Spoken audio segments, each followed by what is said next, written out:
Testing, testing, testing, 1, 2, 3. Looks like the sound is working. Great. After a few hiccups there, I think we're ready to go. Just going to post the link to Twitter.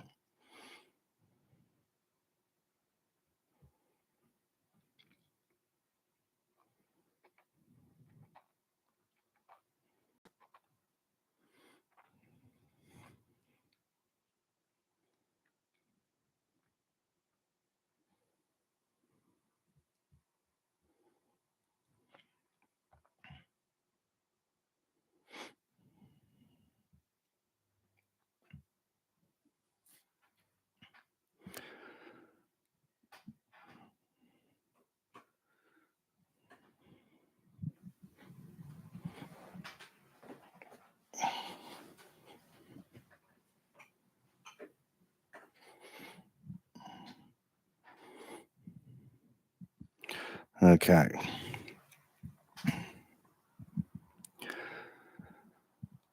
Get myself set up here. All right, so welcome to the live stream. This one is Cranks, Creatives and Criticisms. And it'll become clear what that's about in time. There's a theme that's going to run through most of the issues that I talk about. Apologies ahead of time for the squeaky chair that I happen to be sitting in.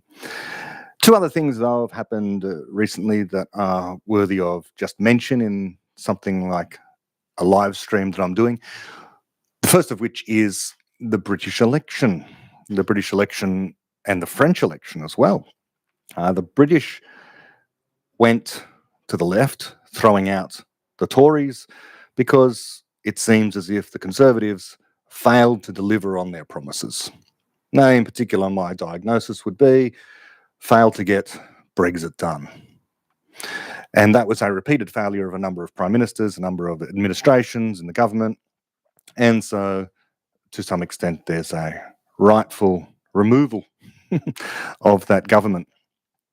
And seemingly, until the results that were announced today, that was against the trend in broader Europe, where conservative governments were winning the day over their more left-leaning counterparts on the other side of the aisle. I say until today because we saw the French election has gone to the left, in contravention of the expectations of many people who thought that Marine Le Pen was going to win government for the first time. And this didn't happen. So all sorts of things are going on over there in Europe at the moment. That was the first thing I want to mention, just to observe the changes that are happening globally, politically. And if anything can be said with some degree of confidence, if anything can be predicted, it is that the unpredictable will happen and that we cannot predict the outcome of elections. We have just seen that. All the predictions were that the French election was going to go to the right. Then again, all the predictions were that Labour was going to win in the UK. And I saw an Australian journalist say the win was basically shallow, broad but shallow. And what that means is that a lot of seats were won, but not by much. And that the Conservatives lost ground to Reform, this other Conservative party. And so if somehow or other, perhaps in the future, a formal coalition was made between the Reform people and the older Conservative Tory party, then perhaps they can win back government. But it's going to be a good demonstration of the first past the post system, this swinging nature of representing the electorate's wishes, which is a virtue of the first past the post system.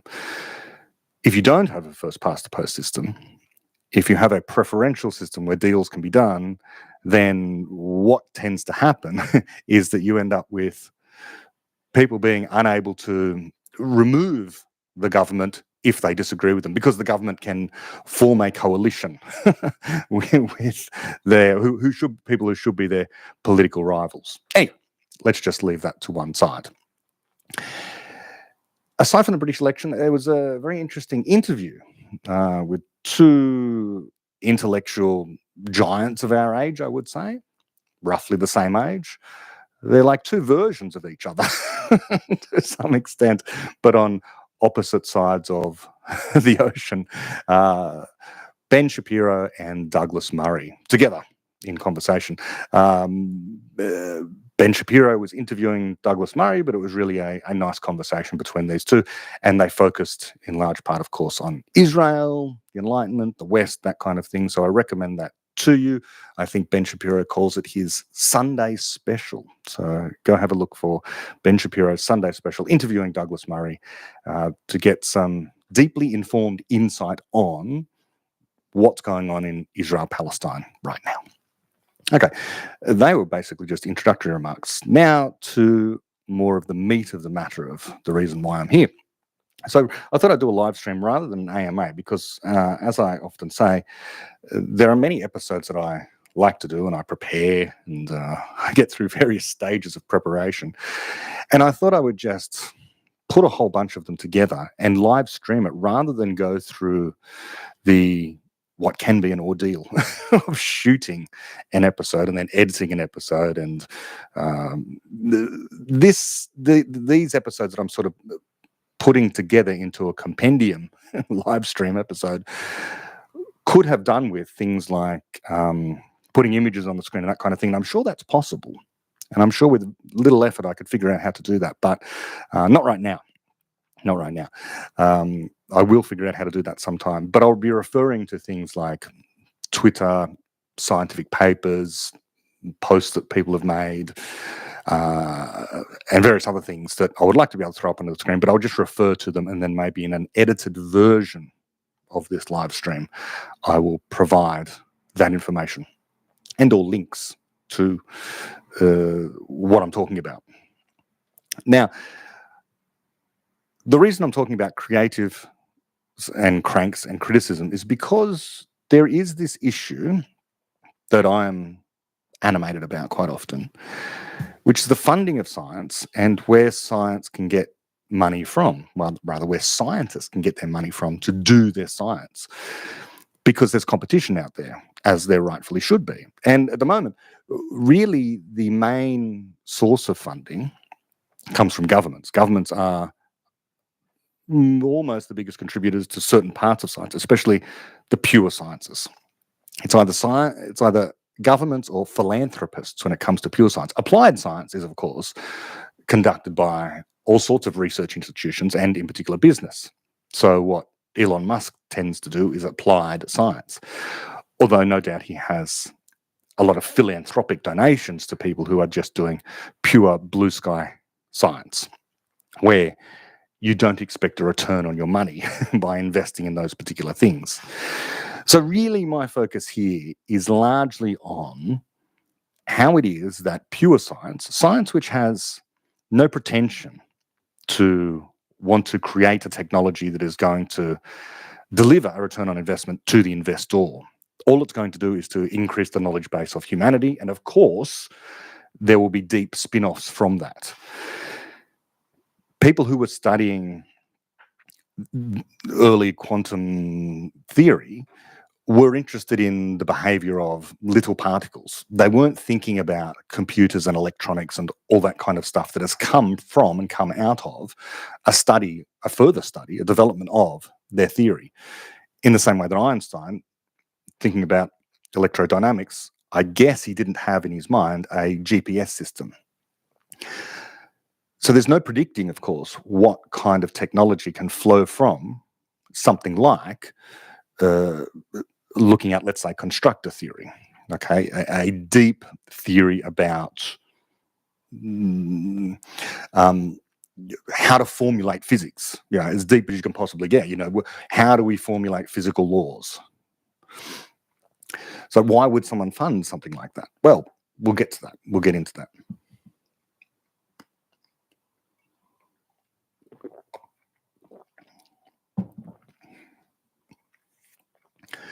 But the long and short of it is that, and again, this is still me in preamble here talking loosely about the issue of funding, is that where government is the primary place that funding occurs, the way in which scientists have to go through a process to get funding from the government is to apply to politicians, but typically it's handed over to bureaucrats to make a decision. And so therefore the bureaucrat has to decide upon whether or not a particular line of research shows some sort of promise, is legitimate, is creative, or perhaps something a little bit more cranky, by which I mean not angry, but I mean crazy in a bad way. You can be crazy in a good way, really, but crazy by which I mean completely opposed to the way in which a field is normally producing knowledge. Okay, so how biology is normally done under evolution by natural selection, or the fact that genes are stored on DNA and this is the selection of the selfish gene, is the way in which biology broadly proceeds within that framework of understanding. You can reject that and yet be quite correct. Possibly there could be an improvement. You can imagine that. And it would seem crazy. It would be crazy to do so, but you might very well be right. But there is also bad crazy. There's bad crazy of the sort, I'm just going to reject all that and insert an idea that's not going to work. An idea that's a bad explanation, in other words, which is what we come back to here quite often. But it can be hard to tell. It can be hard to tell the difference between a highly creative person who has a good idea and someone who might not be quite so creative, but contain a number of misconceptions about the fundamentals within a field and is basically selling an error or selling a mistake, something that is already known or known to be false, let's say. And if you're a bureaucrat or a committee of bureaucrats trying to decide between whether or not this person before you is a crank or this person before you is creative, it can be hard to do, and it requires the application of criticism to figure it out. And sometimes you can't. It's impossible to prophesy or predict, rather, the growth of knowledge. You're just engaged in prophecy. But there's a limited pool of funding. So we need to have some way of doing this, but there can be no mechanistic way. There can be no set of rules. So I thought I'd just look at case studies, and these case studies might help to eliminate some commonalities between places where things have gone wrong in the past and may be going on right now. Because science is open-ended. And so given the open-ended nature of science, even the mistakes are telling us something.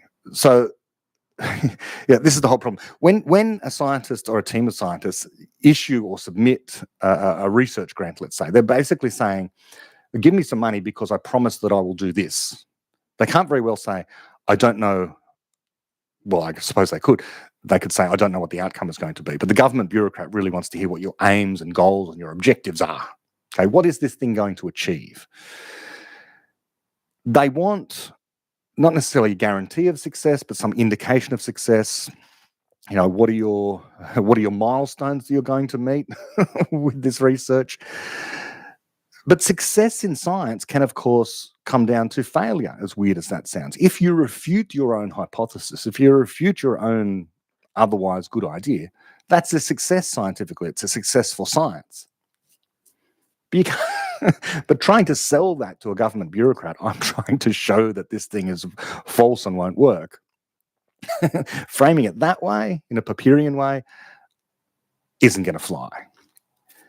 You want to be able to talk about how, if this thing succeeds, all of the wonderful benefits to humanity that will follow, the technologies, and so on and so forth. This is why Popperian epistemology has to be appreciated more broadly, of course.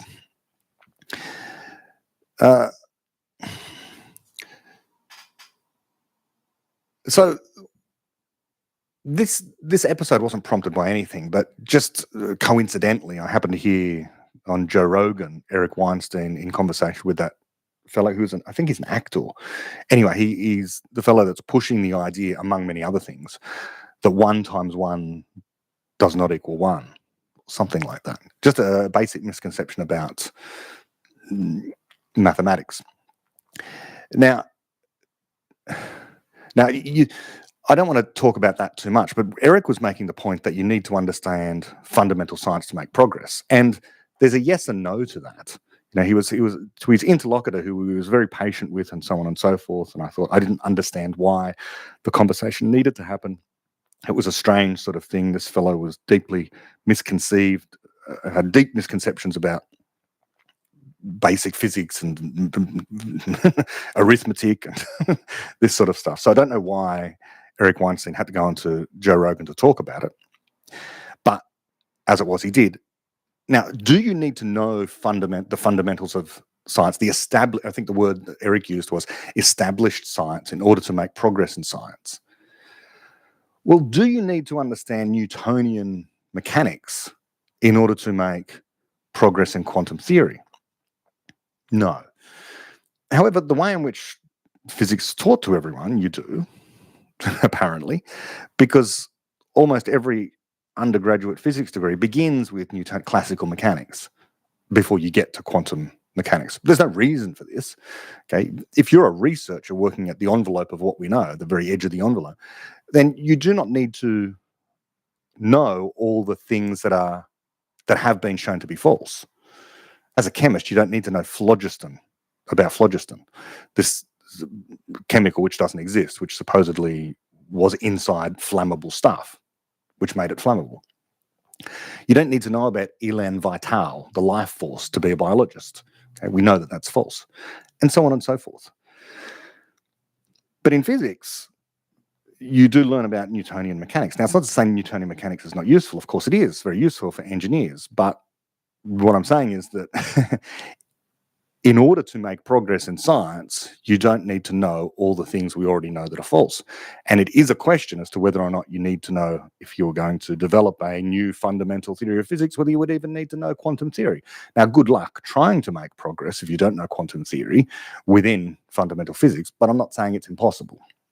It's possible, because a successor theory to the successor theory to quantum theory might not refer to quantum theory at all. Or may it refer to it as a special case, a limiting case, as people might say, perhaps. And there's also an argument we might say, and I might say to Eric, again, what I'm talking about here is Eric's notion that you have to already know the established science in order to have good ideas about how to improve science. I challenge that idea also because a researcher can become psychologically encumbered, let's say, by the existing, to use a Kuhnian phrase, paradigm.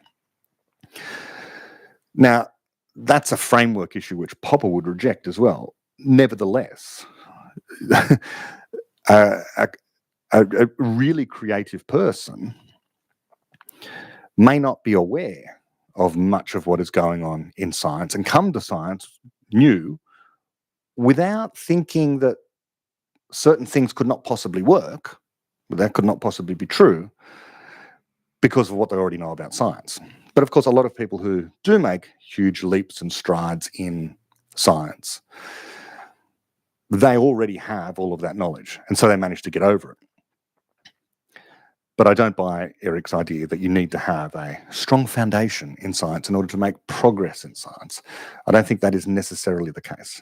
And it would appear to me that sometimes some people may very well use science as a cudgel, and that because they've been taught by authoritarian means, that the very authority, the perceived authority of science and scientists can almost act, not quite, but can almost act like an anti-rational meme and cause them to not even think of the creative thing because it would challenge what is otherwise known to be a law of physics or a deep principle or something like that. That's a possibility. I don't know. But these are the issues that are floating around inside my head when I talk about, whether or not someone might be a crank or not, whether someone is doing legitimate science or something else. And I'm also want to talk about copying, for want of another word. I don't want to accuse anyone of plagiarism here, and I'm not going to do that. But we may see some interesting synchronicity, similarities between some ideas and other ideas. Coincidence? I'll leave that to the listener or the viewer. Okay. Now, it's true, I haven't talked about pseudoscience or cranks and that kind of thing on the podcast before. I've kind of almost thought the fruit is too low hanging, that, why bother going into all the reasons why astrology is wrong, or numerology and that kind of stuff. Supernatural explanations in general, there's just too many bad ideas to critique.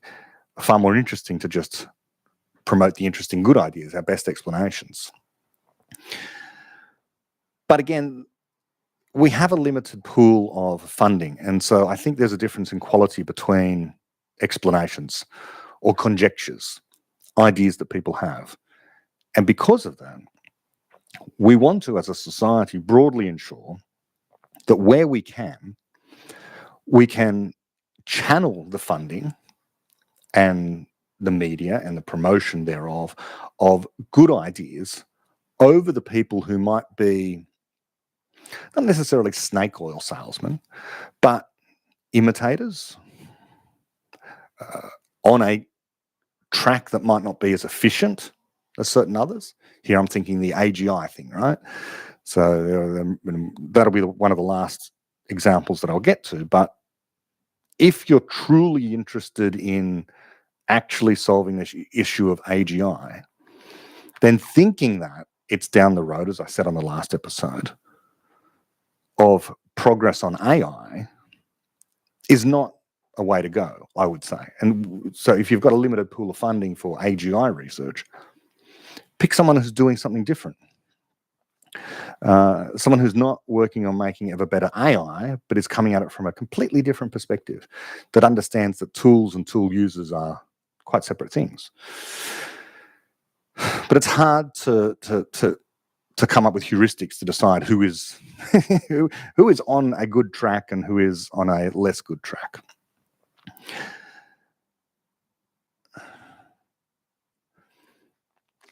So I think we've got a few examples today happening now, especially in social media, and I'll come to them. And if you're reading the description of this particular episode, you will see that this has happened recently. And what I'm talking about is it's not pseudo. I can't say that it's exactly pseudoscience, as just a scientific error, and a scientific error that, if only it was presented early on in Popperian terms, in a critical way, a critical rationalist way, then the embarrassment, the shame, the damage to people's reputations, the over-enthusiasm, we want curiosity, but the over-enthusiasm can sometimes lead to waste of money, waste of time, waste of energy, a distraction from otherwise good research that's going on. The most famous example of this, that is known throughout the physical sciences at least, is what is known as the cold fusion debacle. And I became fascinated by this when I was at university, because, of course, the things that I talk about here on Topcast are the things that I've been interested in for 20 years. And so the process of science, the methodology of science, the philosophy of science, epistemology, and all of that, it all comes to bear on when science goes wrong, or, looked at through another lens, when science goes right and corrects things. So if you're not aware of it, the cold fusion debacle happened in 1989, a historic event in the history of science. And I almost wanted to use the word perpetrated by, but that's not the right word. It was research conducted by Martin Flieshmann and Stanley Pons, who've been, immortalized, essentially, as being emblematic of when science goes wrong. But as I say, looked at another way, it can be seen as science going right. Now, these two guys, they're chemists. They came from chemistry. They're working at the University of Utah. And they announced to the world via press conference that they'd achieved nuclear fusion at room temperature. And that's what cold fusion is. Cold fusion is the fusion of it could be protons, groups of protons, nuclei, helium nuclei, whatever it happens to be. But nuclei of atoms together, such as the sun does. The sun accomplishes it at 15 million Kelvin. Now, let's just go to the physics as to why it happens at that temperature. So far as we know, it tends to require that temperature because positive charges repel each other. And the closer they get, the more strongly they repel each other.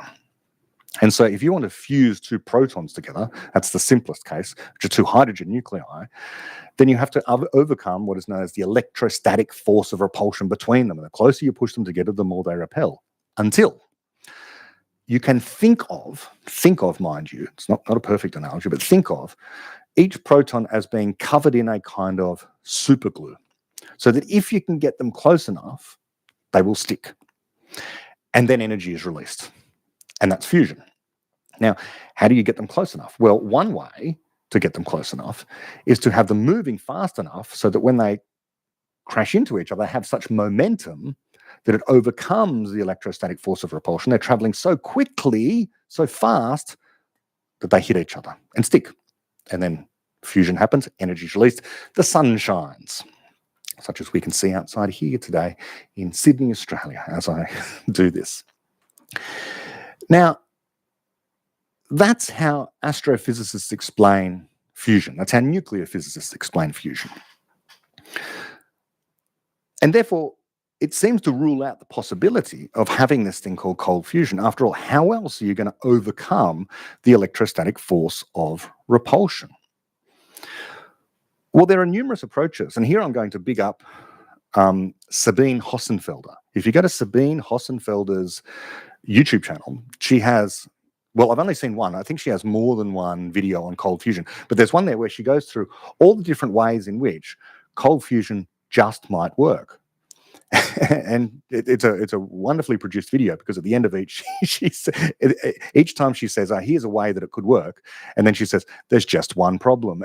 She tells you why the damn thing won't work, why this particular methodology just won't work, or is very difficult to implement in practice. One method is muon mediated cold fusion. The muon is kind of like an electron, except it's heavier. And if you can replace the electron around, let's say, a nucleus of hydrogen, a proton. So hydrogen contains one proton and it contains one electron. Replace the electron with a muon, or better yet, you might use tritium or deuterium. Is that right? Yes. So heavy hydrogen that contains one proton, one neutron, and then an electron. And if you replace the electron with a muon, then what happens is the muon can shield, essentially, the two protons that you're bringing together, the two nuclei you're bringing together, such that maybe they can fuse.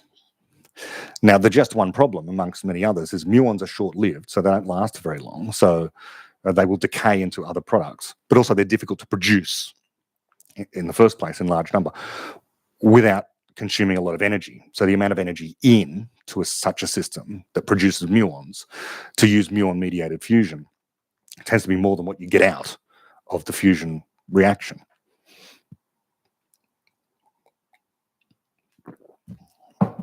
But in theory, maybe that's a route to having actual cold fusion that works. Look that up.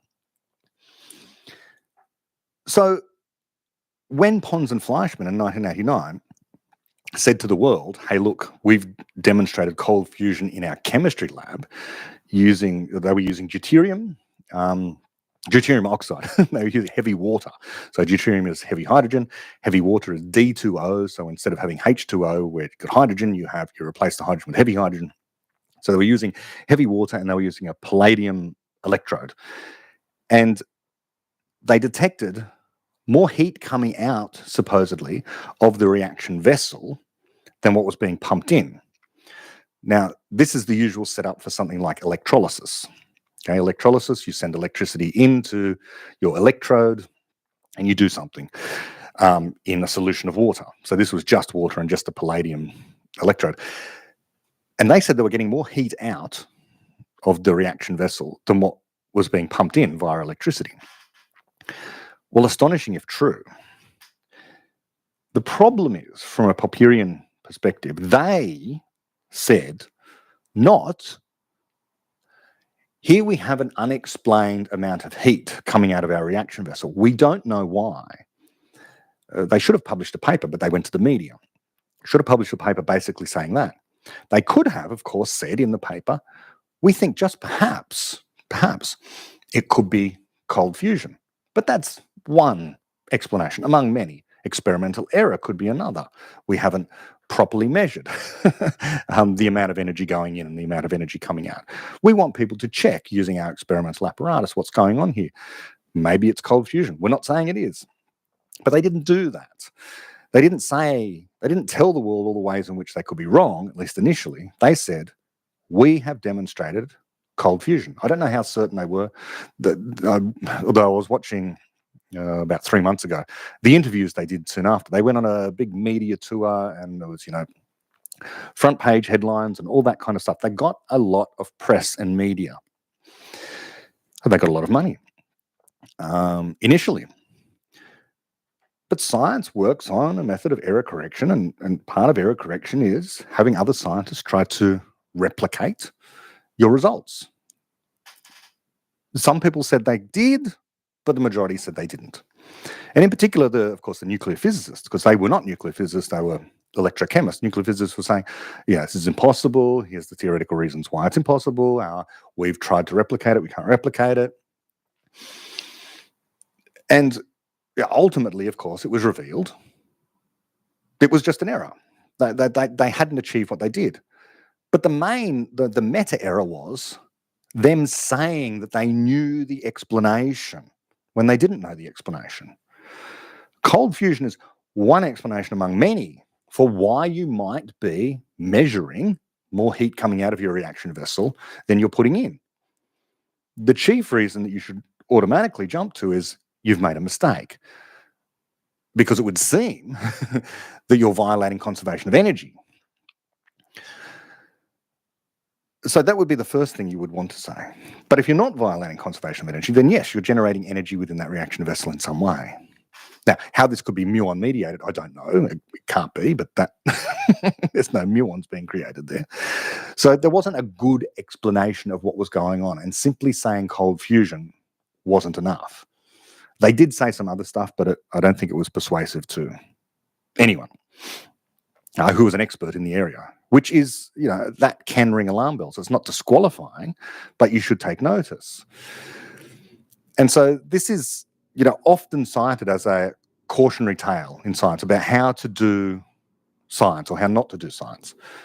Don't say you know the explanation if you're an experimentalist. If you don't know the explanation, and by no, we mean good explanation, checked, submitted to, peers who are critics of yours. Okay, I'm not saying it has to be published in a peer-reviewed scientific journal or anything like that, but it at some point has to encounter other people to count as science, to count as a good explanation. Otherwise, you'll never know. Well, Pons and Flieshmann found out. So there's a sense in which this is also an example of science itself working, absolutely working, of correcting the error, but of the scientists themselves making an error.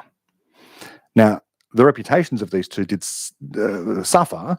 Pons and Flieshmann, they're now renowned. They're well known. They're known most for that. Now, who wants to go down in history as being known for? Well, in the worst case, many people think of them as frauds, absolute frauds. They were pushing an idea they knew to be false, and they doubled down on it. And in fact, I think, well, they did. I can't remember which of them just went off and continued to do more work on. It was, I think, Korea. I think Korea sponsored them. A university in Korea, or research institute in Korea, gave them money. Was it Japan? I can't remember. Actually employed them for quite some time to try and replicate the results. Of course, they never could. He never could replicate the results. And so, again, a demonstration of science ultimately working, of a bad explanation or a bad set of results being corrected by the entire apparatus, which is the culture of science in the form of other scientists checking and criticizing what these results or ideas were. So you need to have reproducibility for things to be science. You need to have peer review, and you need to be critical. All of these ingredients are there as kind of moral imperatives, the shoulds that you need to have before you can figure out what is the case in science. The morality of science, what should be the case, is prior to what goes on in the lab. Now, cold fusion is not a lost cause, as I say. Again, Sabine Hossenfelder, very good video. And, you've got this, there are people out there who are trying to work on not merely fusion, which is like the tokamak reactor, that kind of thing. It's over in Europe, where they're trying to have a fusion reactor basically using the same process as the sun, but involving lasers, but you're still heating stuff up to very high temperatures. So if you could figure out a way to not use the high temperatures and still to have fusion, that would be great.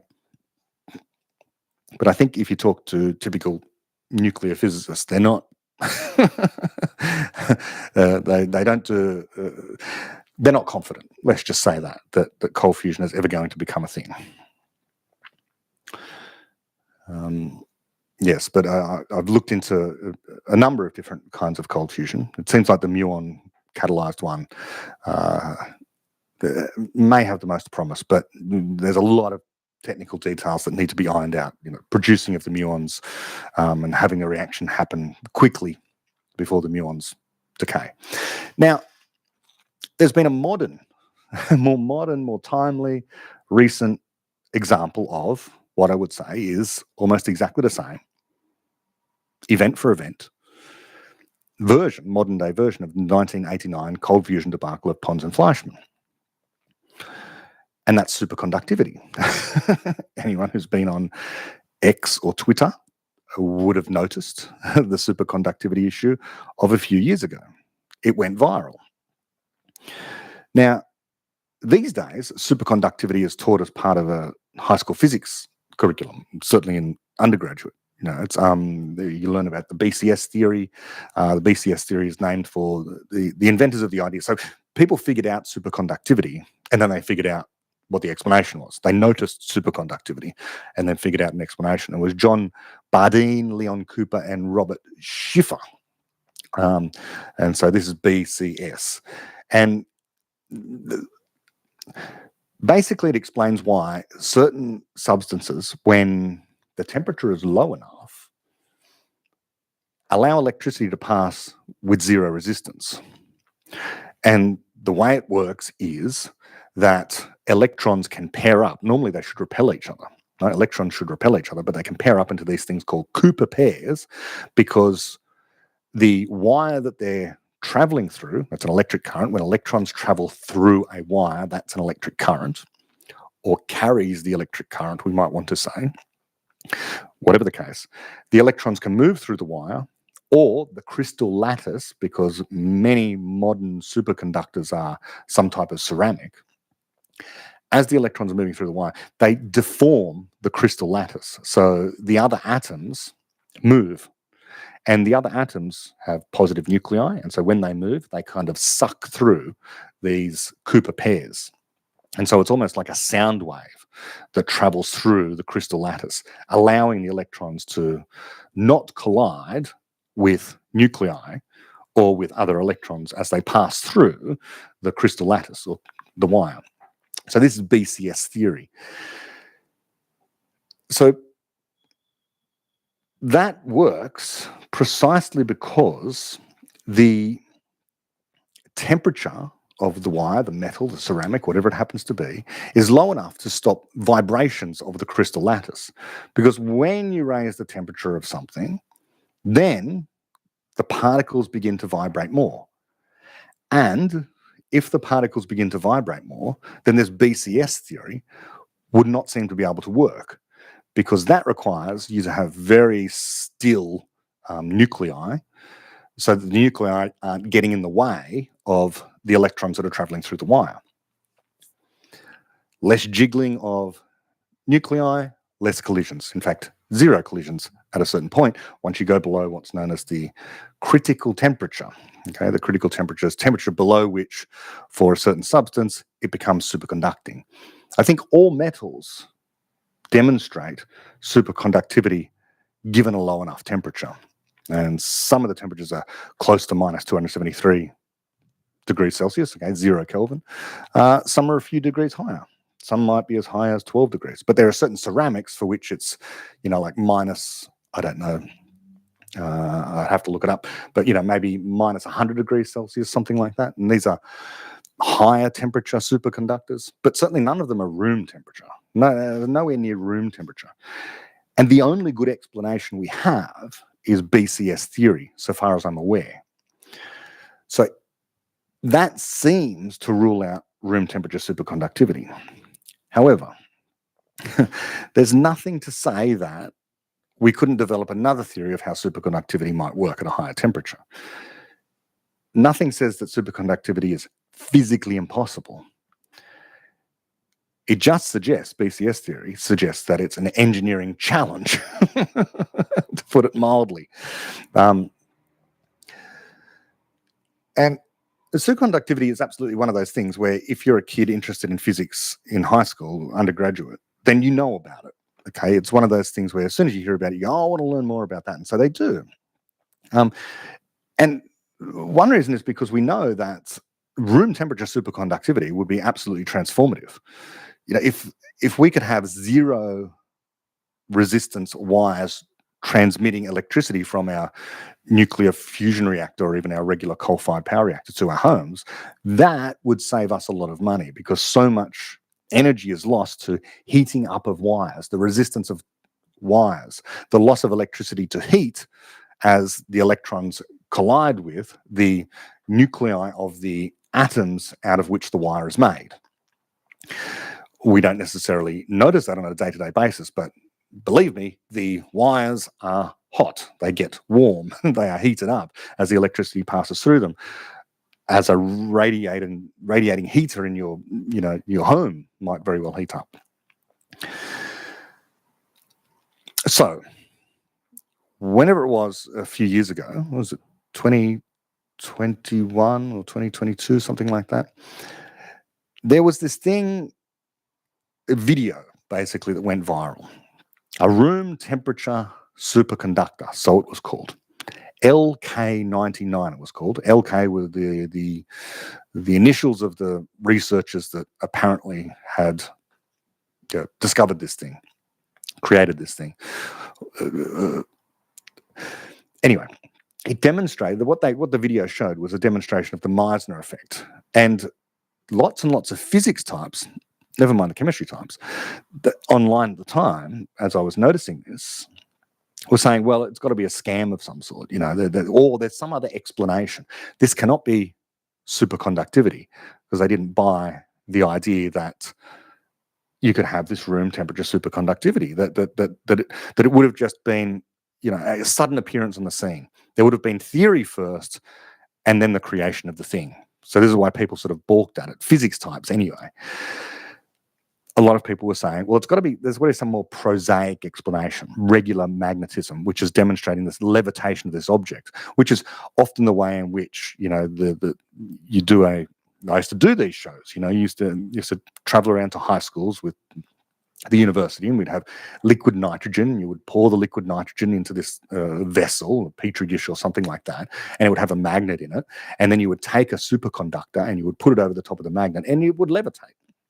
There was this pinning effect, flux pinning it's called, because of the way in which the magnetic field is set up inside of the superconductor, it repels the magnet.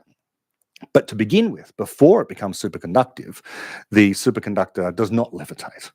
So it does not levitate. So the superconductor, when cooled sufficiently, will repel magnetism from it, because there's an electric current set up inside the superconductor.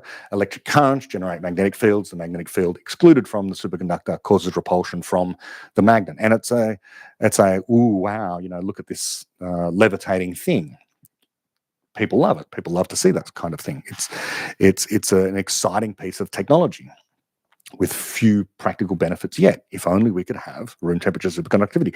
They were showing the same thing, levitation of an object, or at least partial levitation of an object over a magnet at room temperature, not at liquid nitrogen temperatures. There was a split in the online community. There was a split on what was known as Twitter at the time, between physics types who said, no, there's got to be another explanation for this. And what I can only say is Fox Mulder types, if you ever watch The X-Files, might be a bit of an old show for many of you. But Fox Mulder used to sit in his office at the FBI with a poster behind him of a UFO, and the poster read, "I want to believe." A very bad idea for an FBI investigator, a terrible idea for a scientist, and a terrible idea for an investor as well. So if you want to invest in superconductivity, you should not want to believe, you should want to be critical. You don't want to be credulous. And so people did divide into two camps online: those who wanted to believe, who came from certain backgrounds, and those who were far more skeptical. Levitation in and of itself of a superconductor, of an object, I should say, is not a demonstration of superconductivity. You need more. But it was a simple kind of ceramic to manufacture, and so people started manufacturing them and claiming they were seeing the same thing. But it was fascinating to me at the time because, as I say, the only other thing that was similar to this was the cold fusion debacle. And to me, I was critical at the time. I immediately said, I'm happy to power your superconductor with my cold fusion reactor. I was seeing a lack of critical analysis. You can publish your results in whatever way you want. You can go out onto X or onto Facebook or something and publish your results there. That's fine. But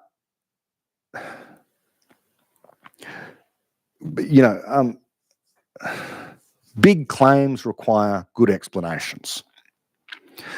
It's better to say, rather than claim we've demonstrated room temperature superconductivity, to say we don't know what's going on here. In the same way that, and I think to be fair to the physicists who are involved, those physicists who said at the Large Hadron Collider, we have found neutrinos traveling faster than the speed of light, I don't think they ever said we've disproved relativity theory. Maybe they were a little overconfident in saying we've definitely detected neutrinos traveling faster than the speed of light. But error is everywhere. And so what you need is a good explanation.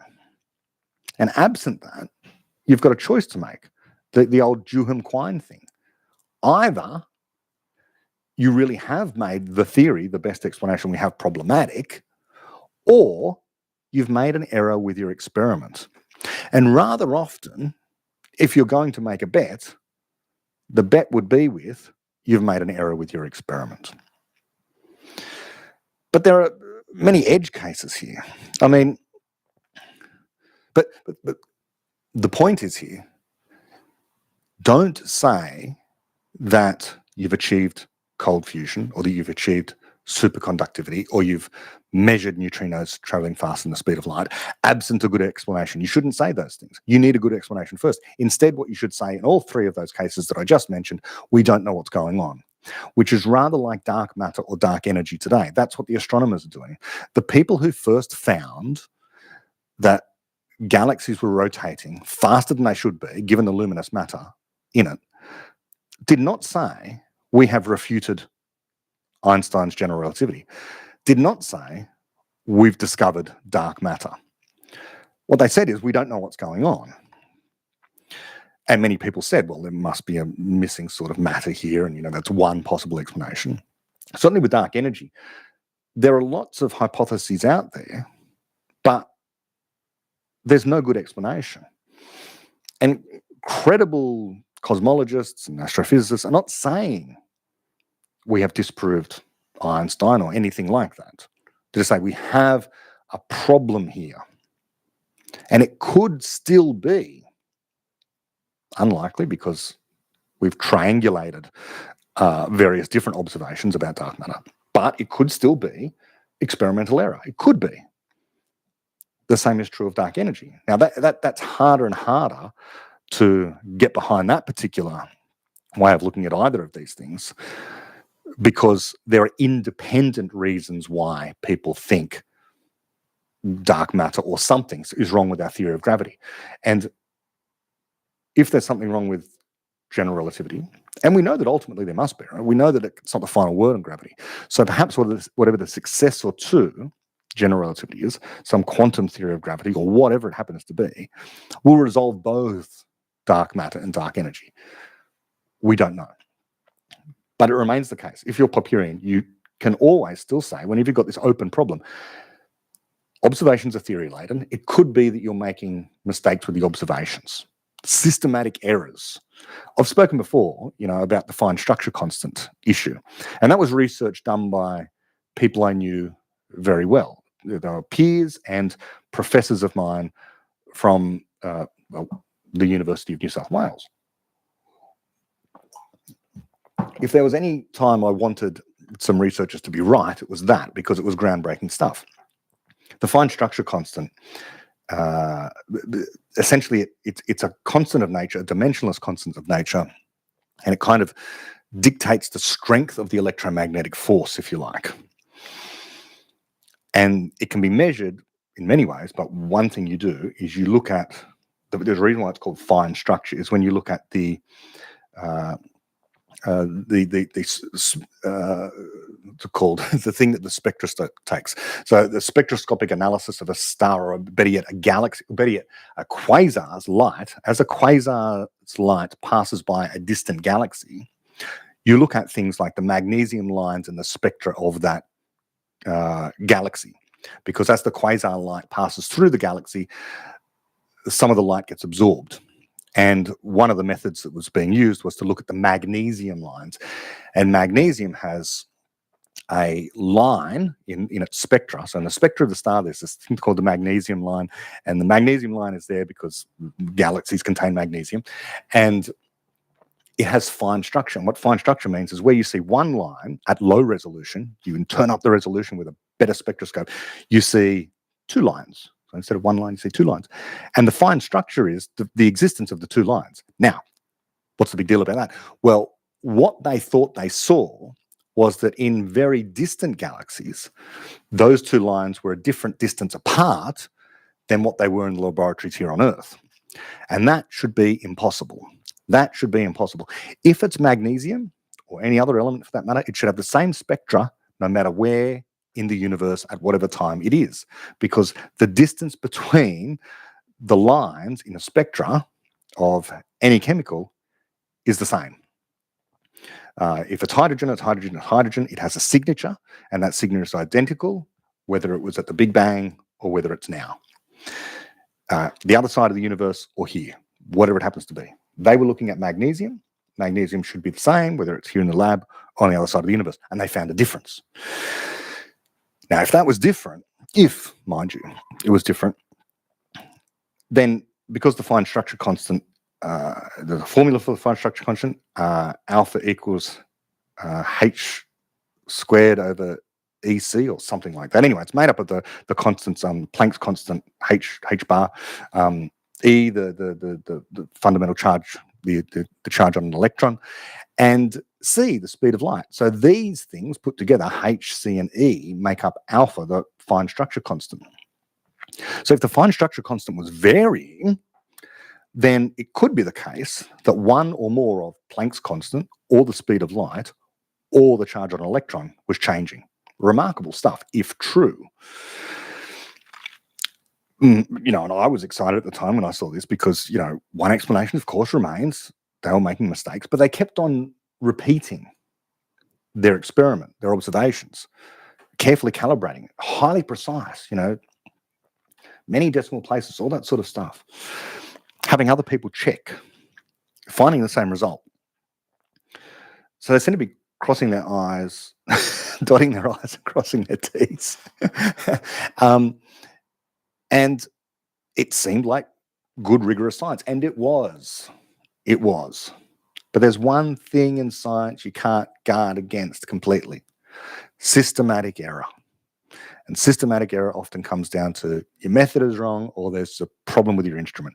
And in this case, there was a problem. Eventually, it was figured out after, I think, a decade. There was a problem with the instrument, okay? The mirrors on telescopes that were being used to study these distant quasars were not understood well enough. And once they were understood well enough, then it turned out that all of the observations that they thought they'd made about the changing fine structure constant, the distance between these lines, were in error. And so that's another example of where best not to come out with the claim the fine structure constant is changing, but to say, you could be wrong. No, I think to be fair, they did admit they could be wrong. In any case, things fell out of that research, even though were we seeing a distant universe with different physical laws? That was what I was excited about. Could have been a possibility, not.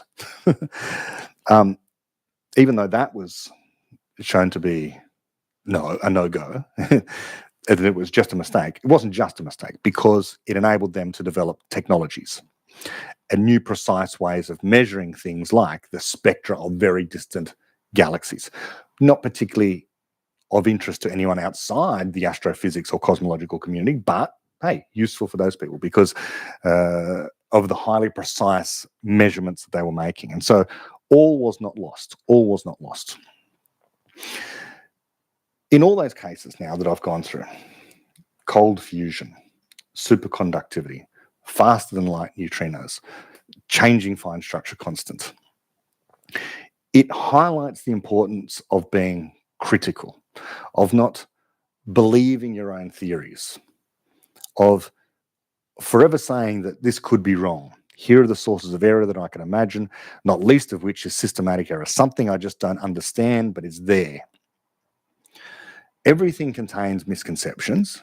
Even the stuff we regard now as our best explanations contains misconceptions. There are errors everywhere. And so, by their very nature, before they're identified, you can't correct an error before it's been identified. And you might not even notice it for a long, long time. That's what systematic error is. So, I didn't really finish off the LK77 thing, did I? So, room temperature superconductivity, it's an active area of research. But although there is superconductivity that can be demonstrated at room temperature, it has to be done at high pressure as well. So high pressure room temperature will get you there, but that's not really of any help to anyone because who wants to have, thousands of atmospheres worth of pressure or 1 million times atmospheric pressure in some cases in order for your superconductor to work? That takes too much energy. The whole point of superconductivity, among other things, is to make things energy efficient. And it takes a lot of energy to generate high pressure. But studying these things is good. If we can study room temperature superconductivity at high pressure, maybe it'll tell us something about superconductivity at room pressure and room temperature.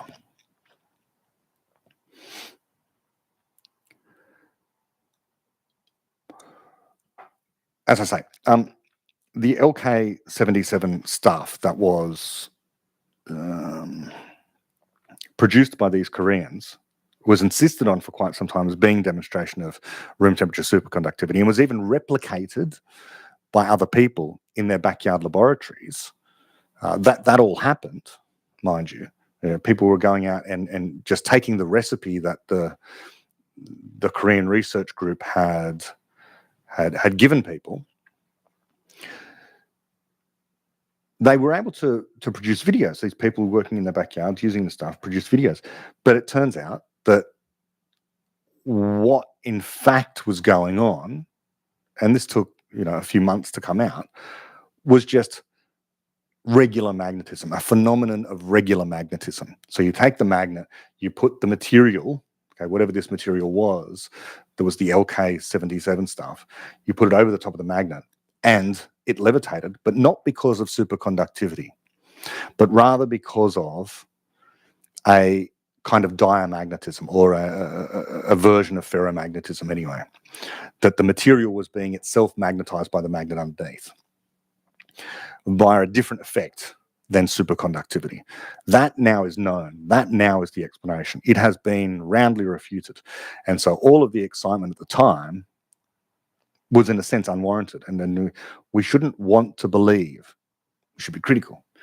We can be excited, curious, all of that, positive emotions, and want to try and replicate. But you need to have an explanation. And if the material you have is in defiance of the only good explanation you do have, which is BCS theory in this case, you're forced to make a bet. The bet is that there's an error here somewhere.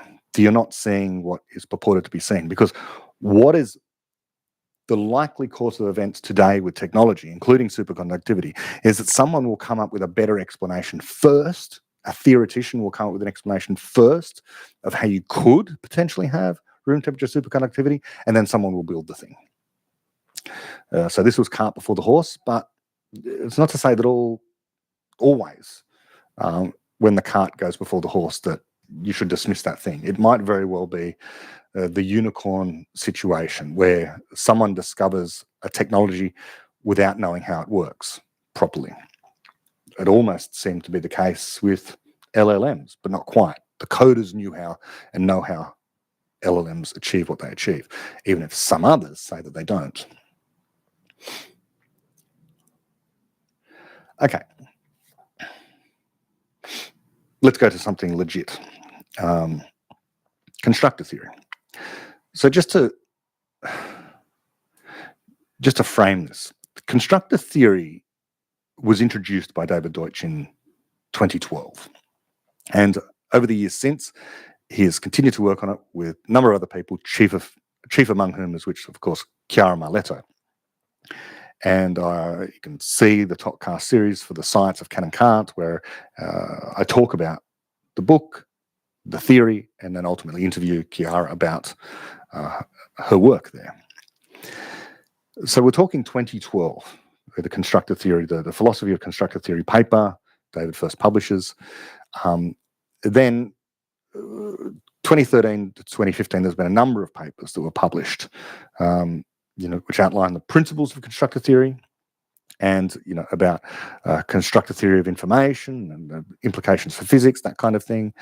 And the whole purpose of constructor theory is to provide a new framework for physics, fundamental physics. So shifting from the focus on what we know as the laws of motion and the initial conditions, the dynamical law way of looking at how physics has traditionally been done. And instead looking at possible versus impossible transformations. And constructor theory introduces this notion of constructor, which, to be fair, and as both Marletto and Deutsch tell us in their papers, this goes back to von Neumann, but they've expanded well beyond that. They've created a proper, broader framework explanation of constructor theory beyond what von Neumann envisaged.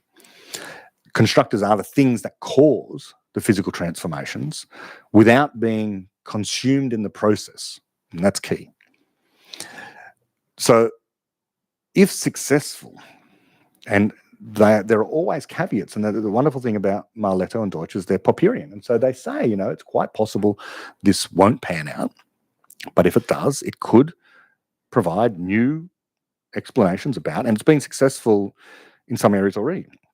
Thermodynamics, discussions of information, constructor theoretic views of the formation of life.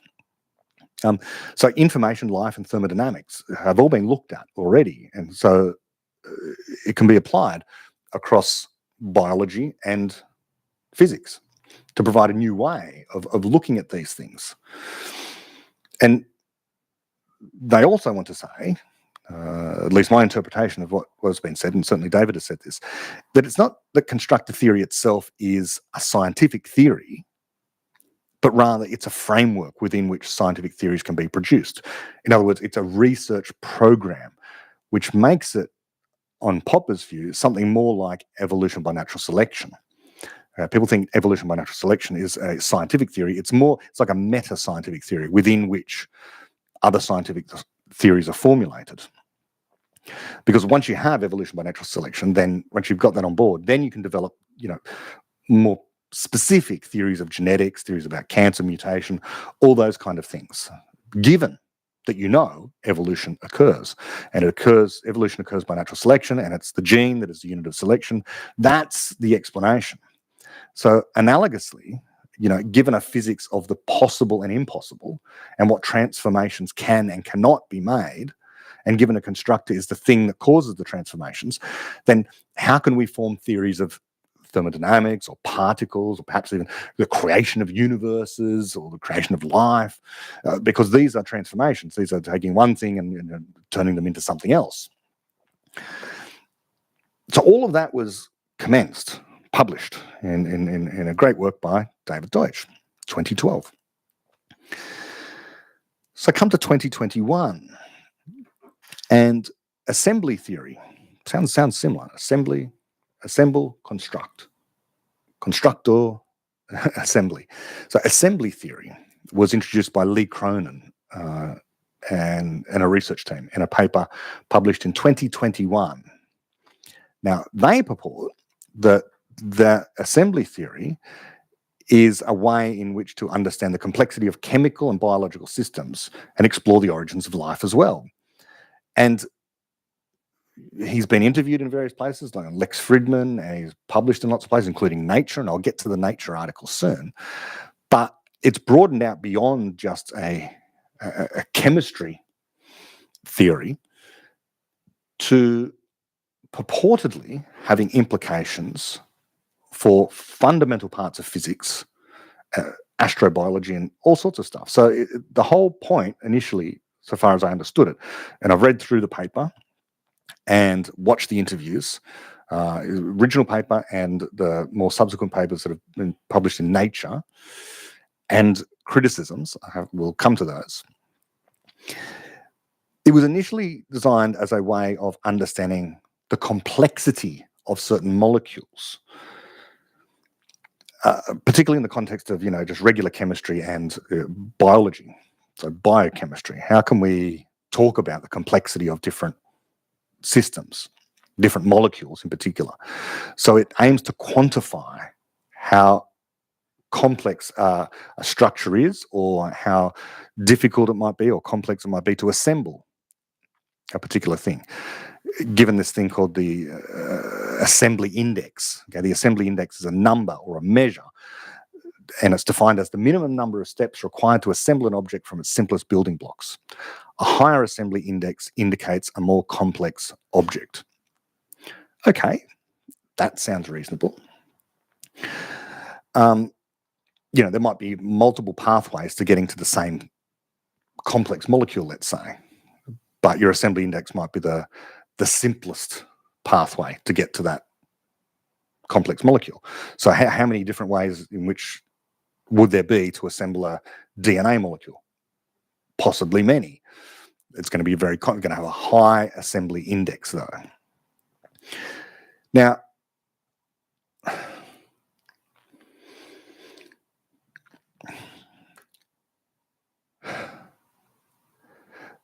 let's go to the paper in Nature, and I want to read part of this, and then we'll go to some of the criticism that has been raised by people about assembly theory that have come from chemistry themselves or come from mathematics, interestingly enough. And there's a reason for that. So I'm going to read the abstract of this paper, published in Nature, so that's no small thing. It doesn't mean much. Nature's a prestigious journal, but then again, Nature's also published bad stuff. It's published good stuff. So there's very little we can tell by the mere fact that it's been published in Nature. Here's the abstract. Quote, scientists have grappled with reconciling biological evolution with the immutable laws of the universe defined by physics. Those laws underpin life's origin, evolution, the development of human culture and technology, yet they do not predict the emergence of those phenomena. Evolutionary theory explains why some things exist and others do not through the lens of selection. To comprehend how diverse, open-ended forms can emerge from physics without an inherent design blueprint, a new approach to understanding and quantifying selection as necessary. We present assembly theory, AT, as a framework that does not alter the laws of physics, but redefines the concept of an object on which these laws act. AT conceptualizes objects not as point particles, but as entities defined by their possible formation histories. This allows objects to show evidence of selection within well-defined boundaries of individuals or selected units. We introduced a measure called assembly, A, capturing the degree of causation required to produce a given ensemble of objects. This approach enables us to incorporate novelty, generation, and selection into the physics of complex objects. It explains how these objects can be characterized through a forward dynamical process considering their assembly. By reimagining the concept of matter within assembly spaces, AT provides a powerful interface between physics and biology. It discloses a new aspect of physics emerging at the chemical scale, whereby history and causal contingency influence what exists, end quote. My immediate reaction to this is that it's difficult to pass. It's making a lot of promises about how it's a revolutionary way of understanding something as basic as matter, reimagining what matter is. I'm going to go to the next. So that's our abstract. Now, putting aside that, I have difficulty understanding that, let's go to the main, but the next section, the very first section. It's titled Main, because here I can say something more concrete about my concerns that are immediately raised, sort of, if not red, then orange or yellow flags in my mind. So here's how the paper begins. In evolutionary theory, natural selection describes why some things exist and others do not. Darwin's theory of evolution and its modern synthesis point out how selection among variants in the past generates current functionality, as well as a forward-looking process. Pause there, my reflection. A forward-looking process. That would seem to defy the evolution is blind notion. It does seem to be the case that increased complexity happens over time, but that's a mystery or a problem at the moment, because of course we know that bacteria existed on this planet for 2 billion years and there was no evolution for a long time, even though there would have been selection pressure. So why? We don't know. If there was a forward-looking process, why didn't it happen earlier? How can there be a forward-looking process? The whole idea of forward-looking is not evolution is blind, which it is. Anyway, let's get going. Quote, neither addresses the space in which new phenotypic variants are generated. Physics can, in theory, take us from past initial conditions to current and future states. However, because physics has no functional view of the universe, it cannot distinguish novel functional features from random fluctuations, which means that talking about true novelty is impossible in physical reductionism. End quote. There's a conflation of a lot of things there. Firstly, physics with physical reductionism.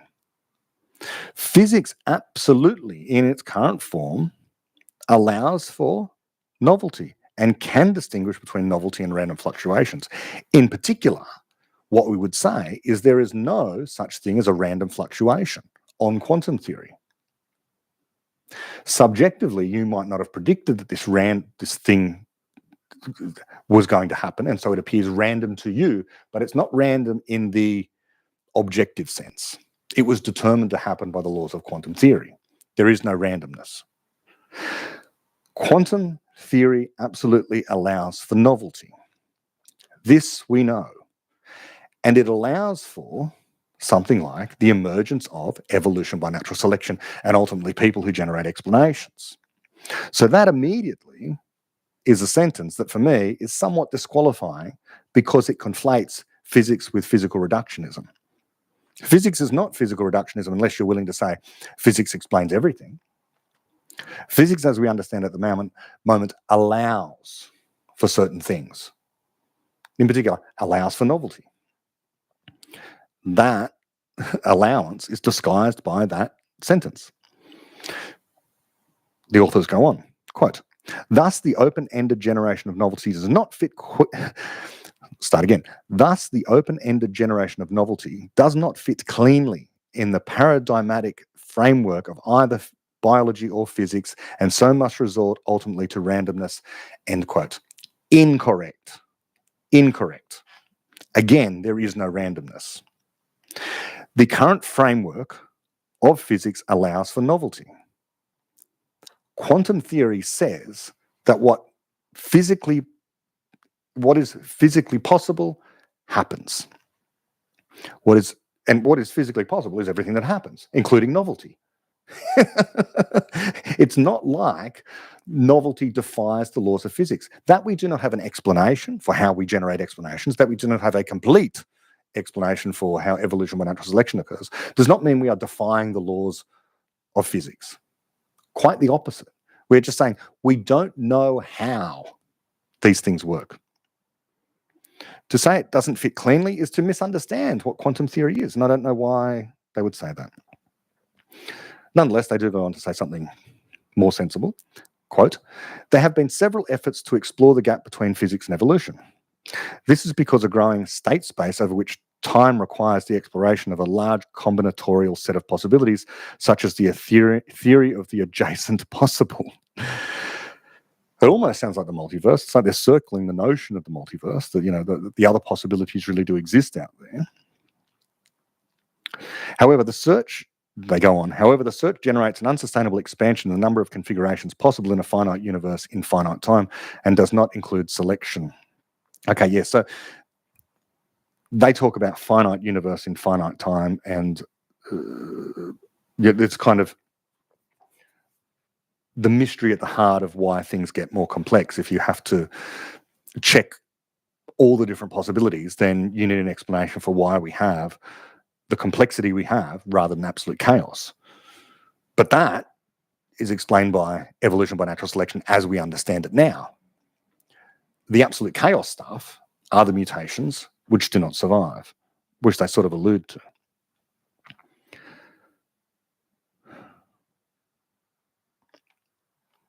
Okay, now I won't go through the remainder of this paper except I want to look at the references because, yes, they do refer to the work of David Deutsch and Chiara Marletto. But remember that it would seem to me that there is something very similar going on between what the purported aims of assembly theory are and constructor theory. And the authors admit to having read Marletto and Deutsch on this, published a decade earlier. We'll come to some issues. So they say, quote, the aim of assembly theory, this is further on in the article, they say, the aim, quote, the aim of assembly theory is to develop a new understanding of the evolution of complex matter that naturally accounts for selection and history in terms of what operations are physically possible in constructing an object. Reference 23 and 24. And references 23 and 24, sure enough, are the Constructor Theory of Information, reference 23, and reference 24, Chiara Marletto, the Constructor Theory of Life.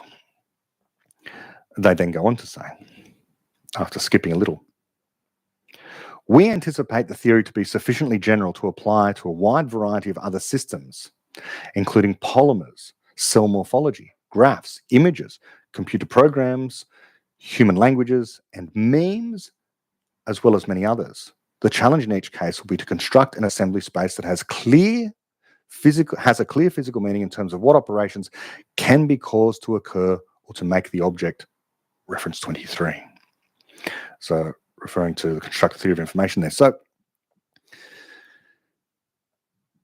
these are the synergies between assembly theory and constructor theory. And it is clear that constructor theory predates assembly theory. What we can make of that, I don't know. But in light of what other things I'm about to say, let's just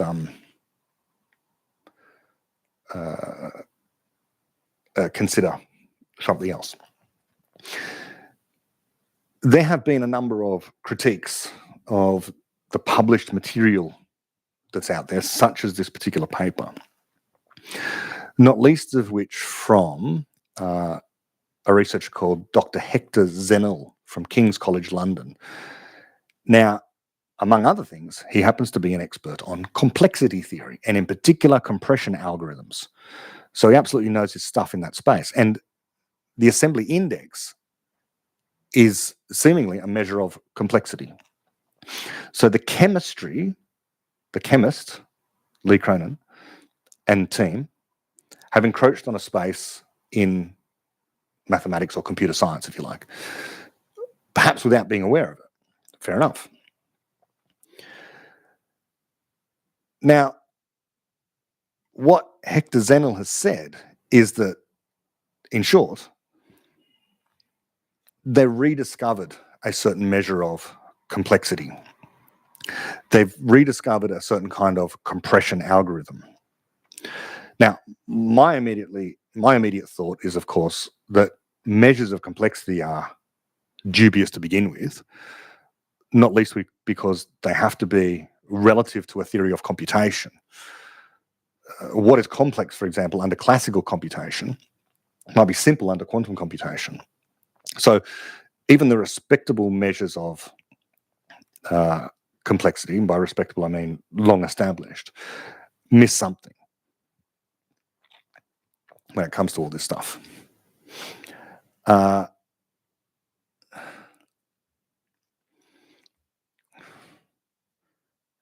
Now, I've interacted with Lee Cronin, the chief researcher, on X a few times, publicly and privately. And, well, what I was interested in was the big claims that were being made, and in particular, the idea that assembly theory was testable. And I've asked, how? And essentially the response is, well, just you wait kind of thing. We can't say how, what the experiment is. We're saying that experimentally verifiable, and assembly theory works. We can use assembly theory to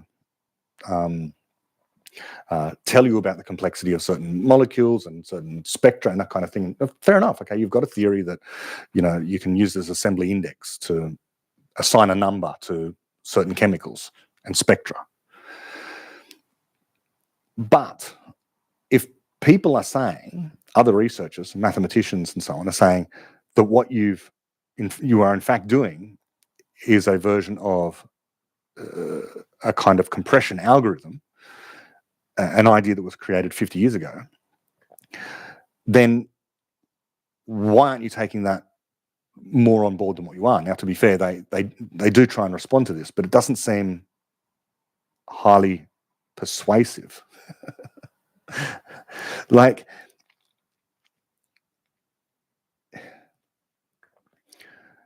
let me think of how to phrase this. It just could be the case that they're rediscovering something that has already existed out there in academia in a different field. Now, I know that this has happened, this sort of thing has happened to me, and you have to be aware of it. And you think you've figured out, something original to you, but in fact, it turns out someone got there earlier and elsewhere. Like, objective knowledge was one thing that I think I sort of had an idea about before I read about it in Popper, but I might have read about it in Deutsch. But I remember, because I studied astronomy and we were learning about telescopes, and I thought, that's interesting. A telescope could be reverse engineered. I remember having this thought in a lecture one time. And if an alien came around, I think we were talking about aliens and telescopes, and I just put the two and two together and said, if an alien didn't have a telescope for whatever reason, because they didn't use visible light, they could find this telescope that we have, like a refracting telescope, reverse engineer it, dismantle it and say, oh, this is a lens, and this is the barrel, and this is the eyepiece, and you move this and it brings the light into focus.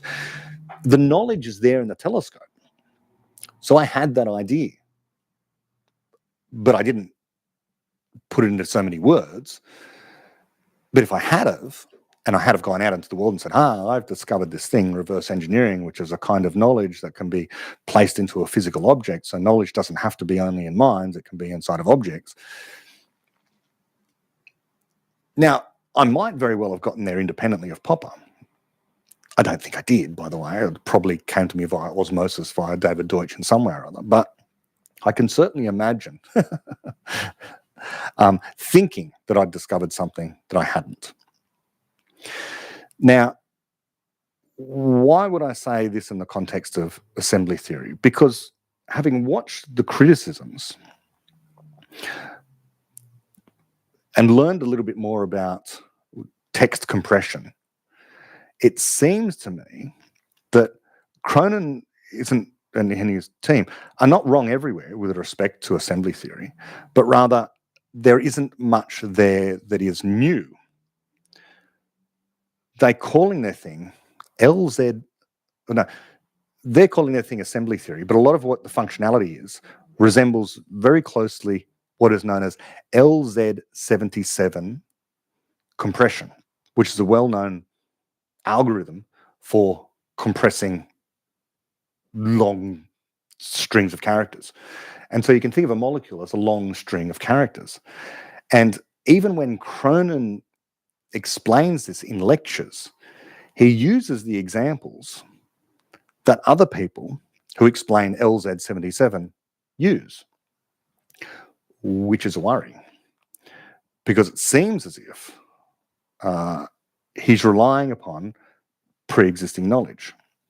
Now, in particular, those people are, Shannon complexity, Gregory Chaitin, Shannon information, and Kolgamarov complexity as well. But, I can't rule out that assembly theory might not be useful in some areas of chemistry. But when the researchers say, or Lee Cronin himself says things like, this assembly theory might have implications for our understanding of fundamental particles, time, then, that's very interesting.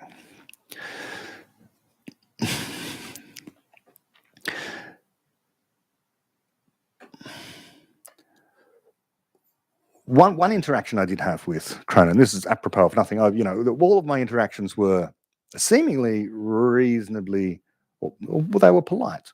But there was one, let me find it.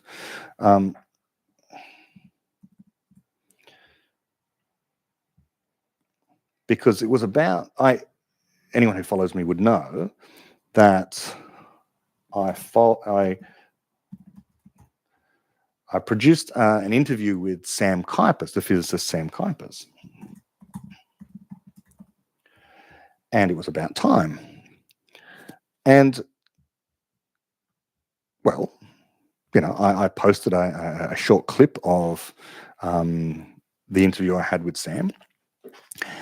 And it was a harmless little clip about what time is, the sense in which it exists, and so on. Apropos of nothing, seemingly. Lee Cronin, Professor Lee Cronin, chief researcher of assembly theory, has commented on the video. What would he say? What would this erudite man who claims to have a theory which is almost a theory of everything, which is a complexity theory within chemistry, have to say about my video with Sam on time? Just two words. And they're not good work, by the way. His two words were ludicrously wrong. Ludicrously wrong. People have taken him to task on that and so on and so forth. But, I didn't respond. And I think it's worth responding to something like that, of course. But it's a red flag to me. And it's a red flag to me in the context of what I've looked at more broadly as his response to criticism. And his response to criticism doesn't mean, his poor response to criticism and his attitude online, things like that, saying things like that to someone like Sam, who would otherwise be a colleague, if Lee Cronin, insofar as he says that he is a researcher working on something like time, or that his assembly theory can have something to say about time or the physics of time, if that's his method of interacting online with potential colleagues or peers, call them as you like, it's a red flag. And more broadly, you can put this in the context of how he responds to criticism. Saying things that, like, his critics are, malcontents, or they're cranks. He calls them cranks. And that is in the context of when looking at his broader feed on X, and he followed me, I think, for a while, but I stopped responding to his questions and his outreach because something was a bit off about just the mere existence of this assembly theory, calling it that, and having the, I guess, the Overton window of assembly theory widen. Began as just a seemingly modest way of trying to quantify the complexity of molecules, including organic molecules, out to this is now a theory that can tell us about the fundamental nature of time and everything else in physics and the origin of life. So making big claims about assembly theory. And by the way, it's testable, but we can't tell you what the test is. Well, then, going to his Twitter feed, I don't follow him, but for the purpose of this video, I went back to have a look at the kind of things he posts. And, well, okay, so just today, he reposted one of his other chief researchers. Her name's Sarah Imari Walker, and she has tweeted out, quote, "Not everything that can exist does exist. Not everything that can exist can coexist. The existence of anything excludes the existence of other things, and as time unfolds, more things become possible as others simultaneously become impossible." Okay, end quote. Now, there's a lot of this talk of the possible and the impossible, which in the original assembly theory stuff wasn't a part of what they were on about. But it's absolutely a central part of constructor theory. So there's an interesting commonality there that's emerging over time. And what Sarah has said there and what Professor Lee Cronin has reposted is sort of right. I mean, it's a mangled version of the physics of the possible and the impossible, or the science of can and can't. But why reinvent, or perhaps worse, pretend to reinvent the wheel or constructor theory? Cronin does, looking at his followers, he follows a lot of people who follow David Deutsch and David Deutsch adjacent, and a lot of his social media presence seems to be it's aping at least a critical rationalist optimist perspective. That's all to the good, but what I worry about is the extent to which credit is given and where credit is due. Now, credit's not everything, but the reason that I think that credit is important, and I've talked to people about this before, it's like because I do place strong emphasis on, for example, crediting people like Karl Popper and David Deutsch. Now, why should I do that? And what's the reason for doing that? Is there any importance to doing that? I have a cat at my door, so I'm just going to open the door for it.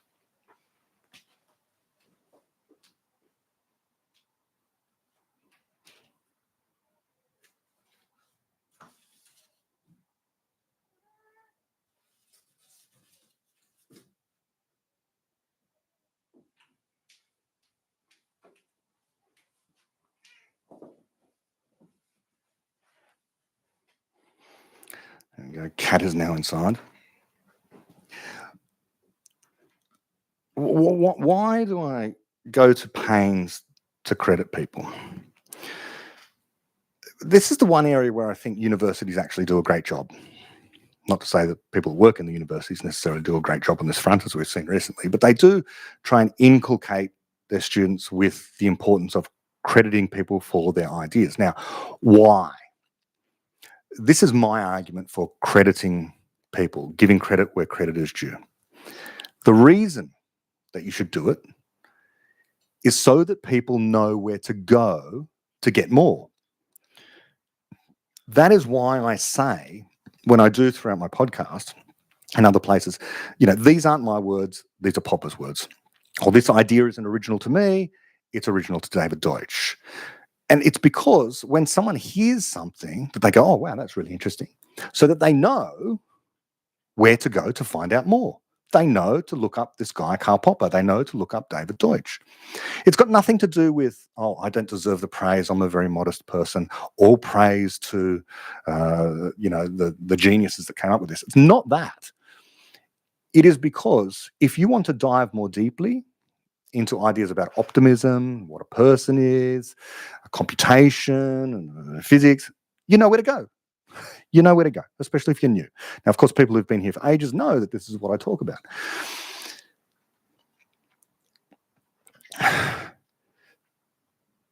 So when I see ideas that are out there that are very similar to Karl Popper's or similar to David Deutsch's, but don't refer to Karl Popper or David Deutsch, it's at least a yellow flag. Talking about flags again. And one cannot be blamed for making an evaluation on the basis of the extent to which people are credited. Because I think it's important that, if you're out there on social media or wherever else, that you're helping people to learn if you're an academic in the most efficient way, that you're open to collaboration. And on two fronts, we've got one red flag, okay, Lee Cronin saying ridiculously wrong to a colleague without explanation in an area where he is not expert.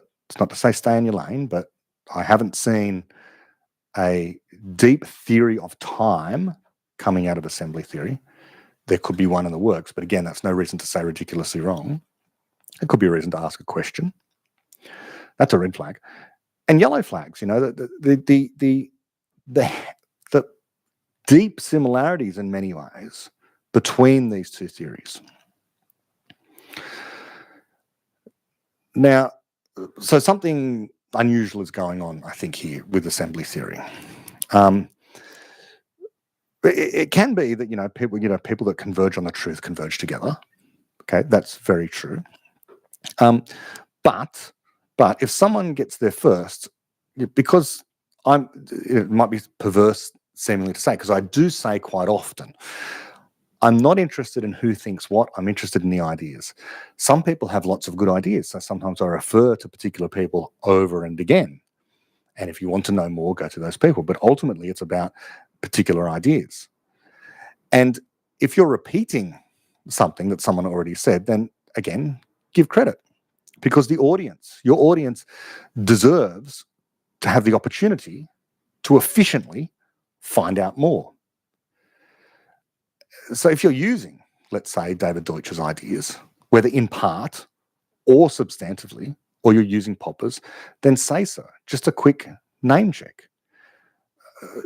If you want to find out more about the physics of the possible and the impossible, why not look into the work of Chiara Mileto?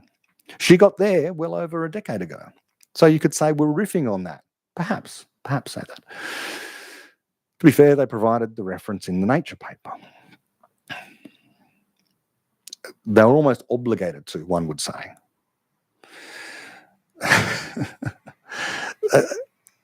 So another tweet that appeared today from Lee Cronin, he said, quote, no, it didn't appear today, it appeared on the 5th of July.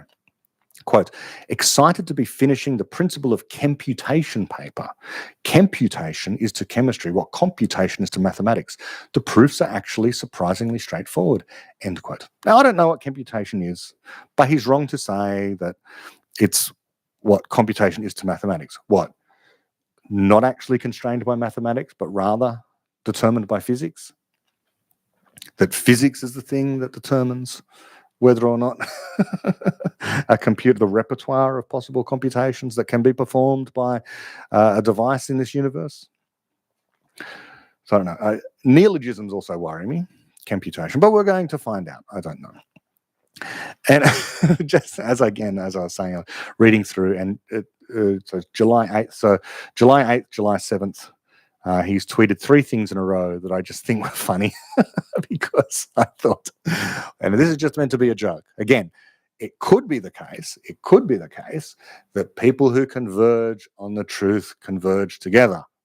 That could be what's going on here. But there are 3 tweets in a row here that say, first one, quote, rather than regulating AI, aka mathematics, we might want to regulate the generation of fake news and users. Now, regulating AI is a regulation of mathematics. I've only ever heard one other person say that, and that's Naval Ravikant. So that tweet seems to me to be aping Naval Ravikant, who got there earlier. Coincidence? Maybe. The next tweet by Professor Lee Cronin was, quote, the thing that's hidden from us because we take it for granted is causation. We don't see causation, so that seems like Popper or Deutsch. You don't observe causation. But yeah, so other people got there earlier on, we do not observe causes. And then his third one is, quote, there is no superintelligence. There is just intelligence and understanding. Yes.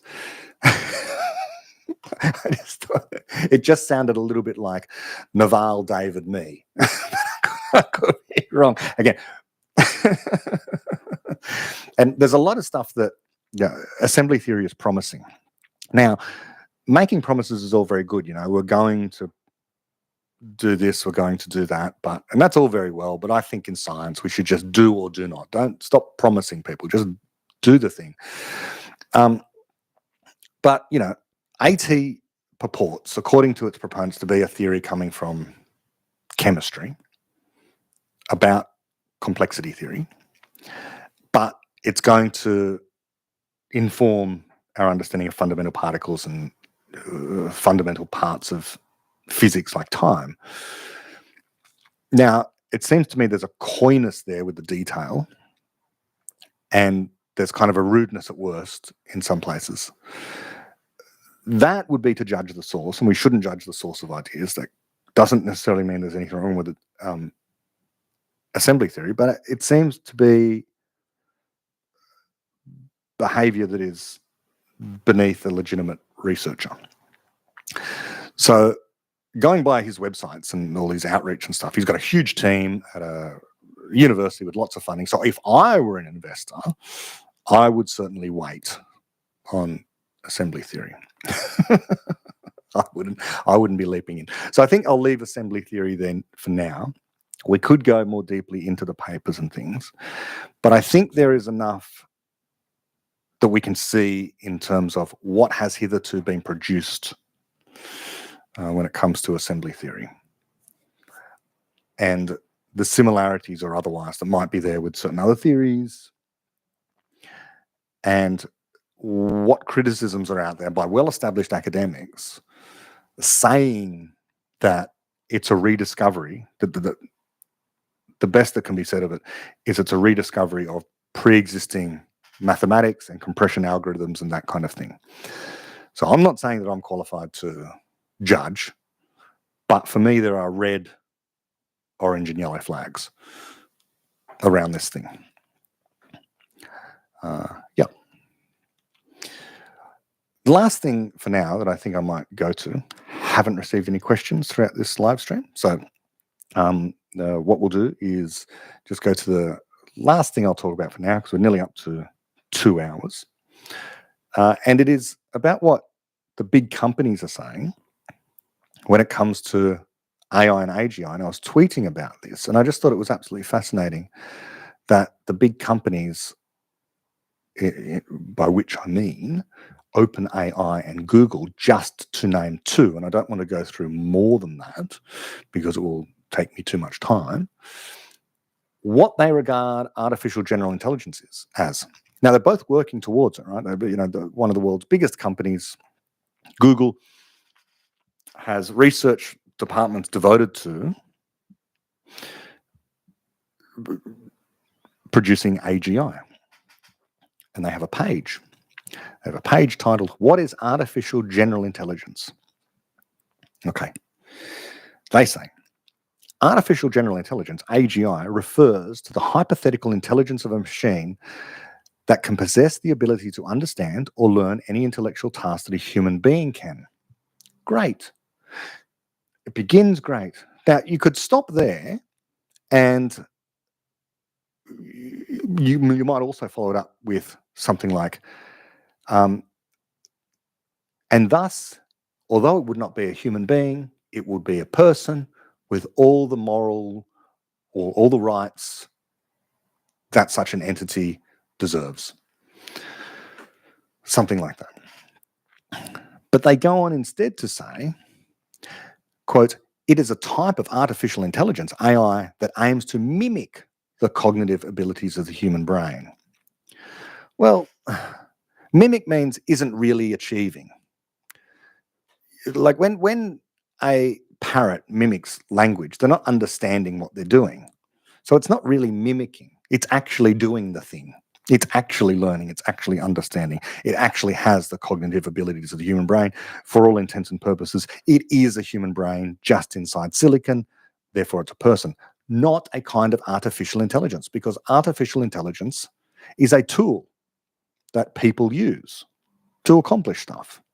There is no bright line, by the way, between artificial intelligence and other kinds of software. If an LLM, ChatGPT, constitutes artificial intelligence, then so too does a pocket calculator. They are both tools which augment the capacity of people to solve problems.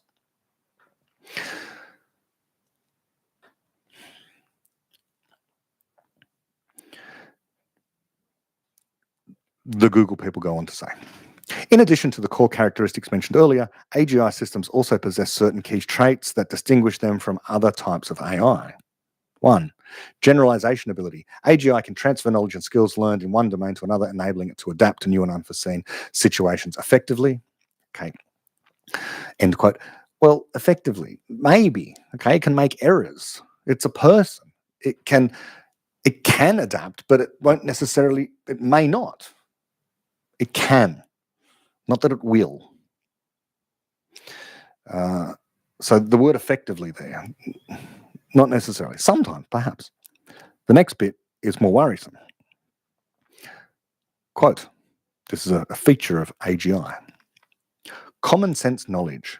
AGI has a vast repository of knowledge about the world, including facts, relationships, and social norms, allowing it to reason and make decisions based on this common understanding. End quote. Well, everything turns on what you mean by vast repository. A person need not have a vast repository of knowledge. They can have some knowledge, but like an LLM has more knowledge than what contains more knowledge, has more knowledge stored on the hard drives that are in the cloud, underground, whatever, than any human can possibly store in their brain. There just simply is too much to remember for a human being inside the library that ChatGPT refers to. Now, could you wire up an AGI to that? If they wanted to be wired up to such a thing, then they could. Now, more interesting still is, I'll skip a bit of the explanation that Google gives and go on to the types of artificial intelligence. They give 3 types. 1, artificial narrow intelligence, ANI, is the most common type of AI today. It focuses on specific tasks such as image recognition or natural language processing.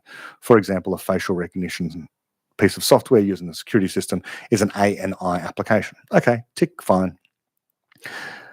Artificial general intelligence, AGI. AGI possesses human-like intelligence. Why not just human intelligence, just intelligence, whatever. AGI possesses human-like intelligence and can perform any intellectual task that a human can.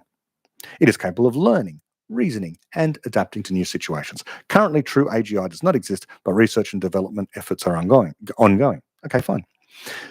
What is not there and what should be there is, of course, universality, explanatory universality. That the artificial general intelligence, in its capability to learn, is able to create explanations of the world. So this could be informed by the work of David Deutsch.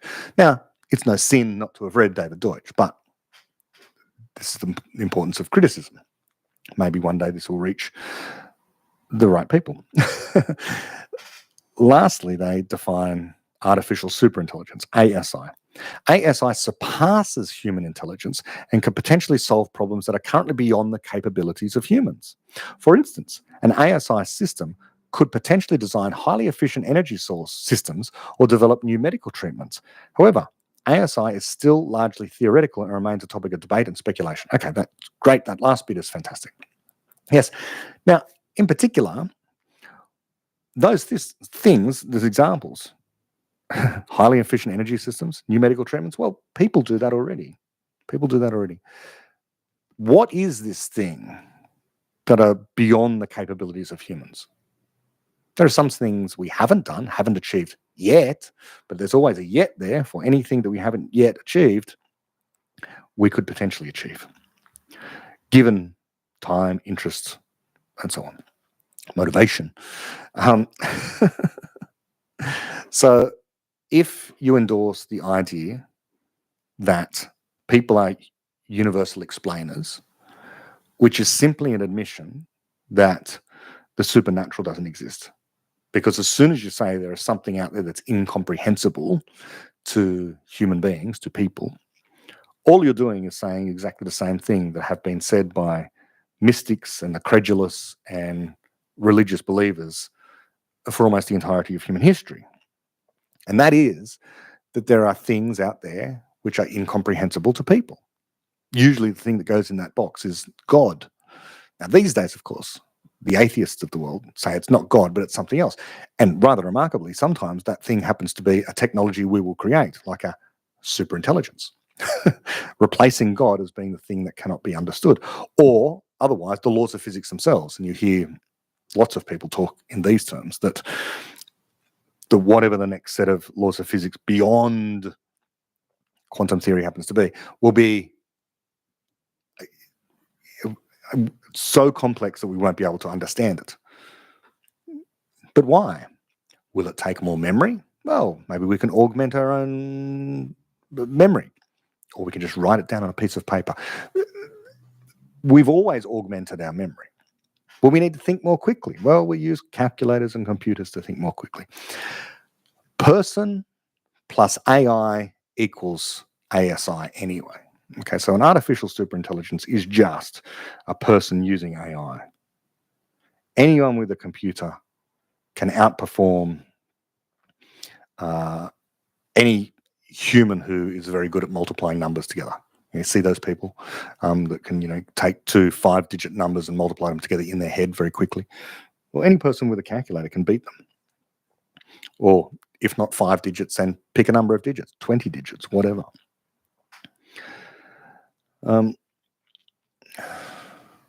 So that's Google.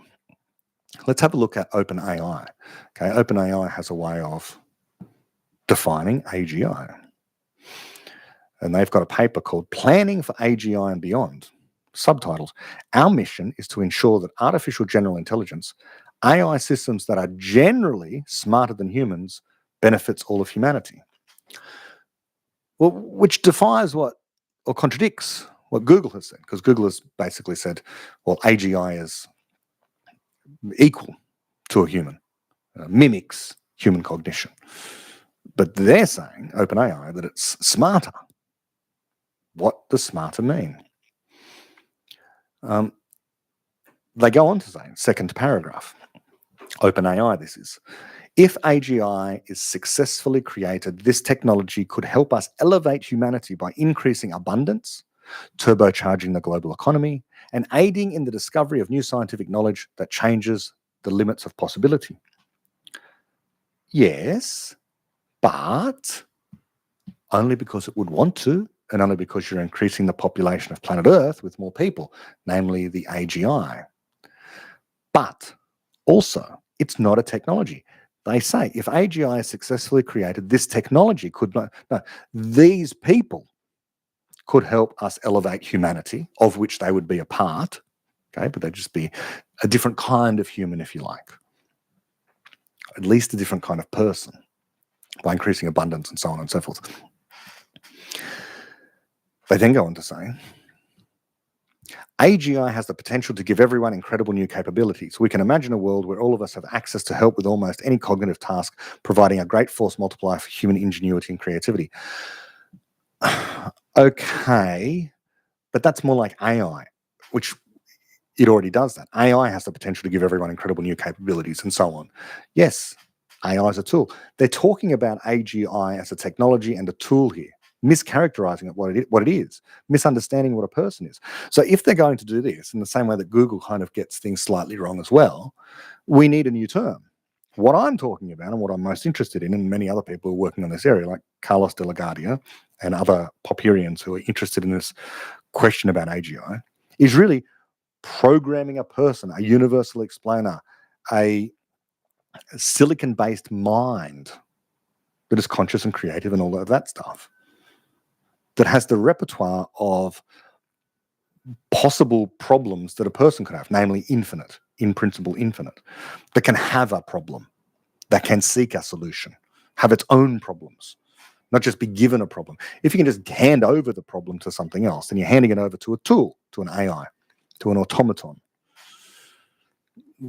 To treat an AGI or another person made of silicon or whatever like that is to enslave another person. And that's not hyperbole. It's hyperbole if you talk about AI in those terms. If you say, oh, the robot, literal robot, is being enslaved by people, there will be no robot rebellion because robots by definition are not people. But C-3PO is a person. So is R2-D2 for that matter. They had feelings, they explained stuff, they imagined the future and all this sort of thing. They were having an experience. They were conscious of the world.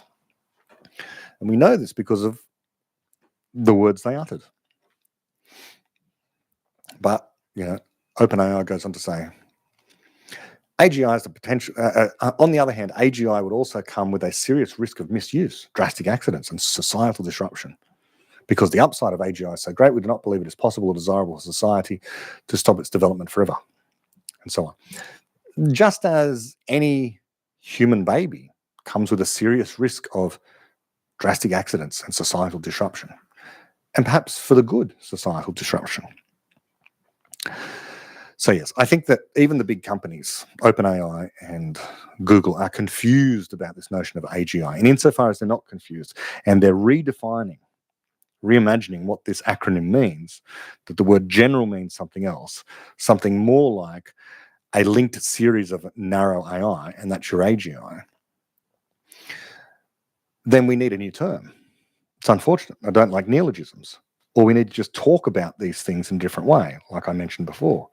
The artificial person of some kind. In other words, an artificial mind, a piece of software of a kind that is able to generate explanations and have experiences and problems and seek out solutions because it's curious about things and has insights and can potentially disobey you. Won't necessarily conform to a task that you give it. Will want to do something else. Can get bored. Has the potential to have all the experiences that people do. And again, this is not a question of coding for now. It's a question of philosophy. What on earth could an algorithm for that kind of system look like? Would it even make sense to think of such a mind or a piece of software as an algorithm? Because an algorithm has an output that is predictable given certain input. Predictable, at least within certain bounds. A human being is not like this. They can do something wildly unpredictable with almost no input. They self-prompt. Okay, I think I'm nearly at the end today. We have one comment in the chat. That quick history of physics behind you, is it accessible to someone with no physics education? Is it problem-oriented? Does it explain what each new theory solved? Now, it's a history, the Cultural History of Physics book there by Simonier. It's a beautiful book. It contains images of the original writings of people like Aristotle and Euclid and Newton and Einstein, Gauss, all these great physicists that make up the history of physics. And it puts it in historical context. So what problems were they working on? How did they go about solving them? And so it's really a history book with a dense science there. So you kind of need to be schooled in physics to some extent, or at least understand what the equations mean, that kind of thing, to get through it. But to some extent, like I think about many physics papers or physics textbooks, you can almost read them without referring to the quantitative stuff. Of course, it's always more rich and experienced to understand the formalism that's being used, the formulas and that kind of thing. But that book in particular can be read as a narrative, okay, the history, literally the history of physics from all over the world. As I say, it's beautiful because it has images, pictures that have been taken of the original documents that these physicists, famous physicists, were working from. And it tells you about what problem was being encountered at that particular time. So it's very Popperian from that point of view. It's all problem-centered. It's like, what was Maxwell's problem, and how did he go about solving it? What were the dead ends? What were the ideas that people were coming up with? Like the ether theory of, this substance permeated all of empty space called the ether. Why was that postulated? How was it ruled out? All these kind of missteps are mentioned there as well, and how difficult at times people found the solution to be. The luck that was sometimes seemingly involved, the providence, we might say. Yes. So I think that might end it. I was going to talk about a few other things like quantum computation. I suppose I can just say a simple remark on that now, which is that it fits in with the earlier theme of, cold fusion, superconductivity,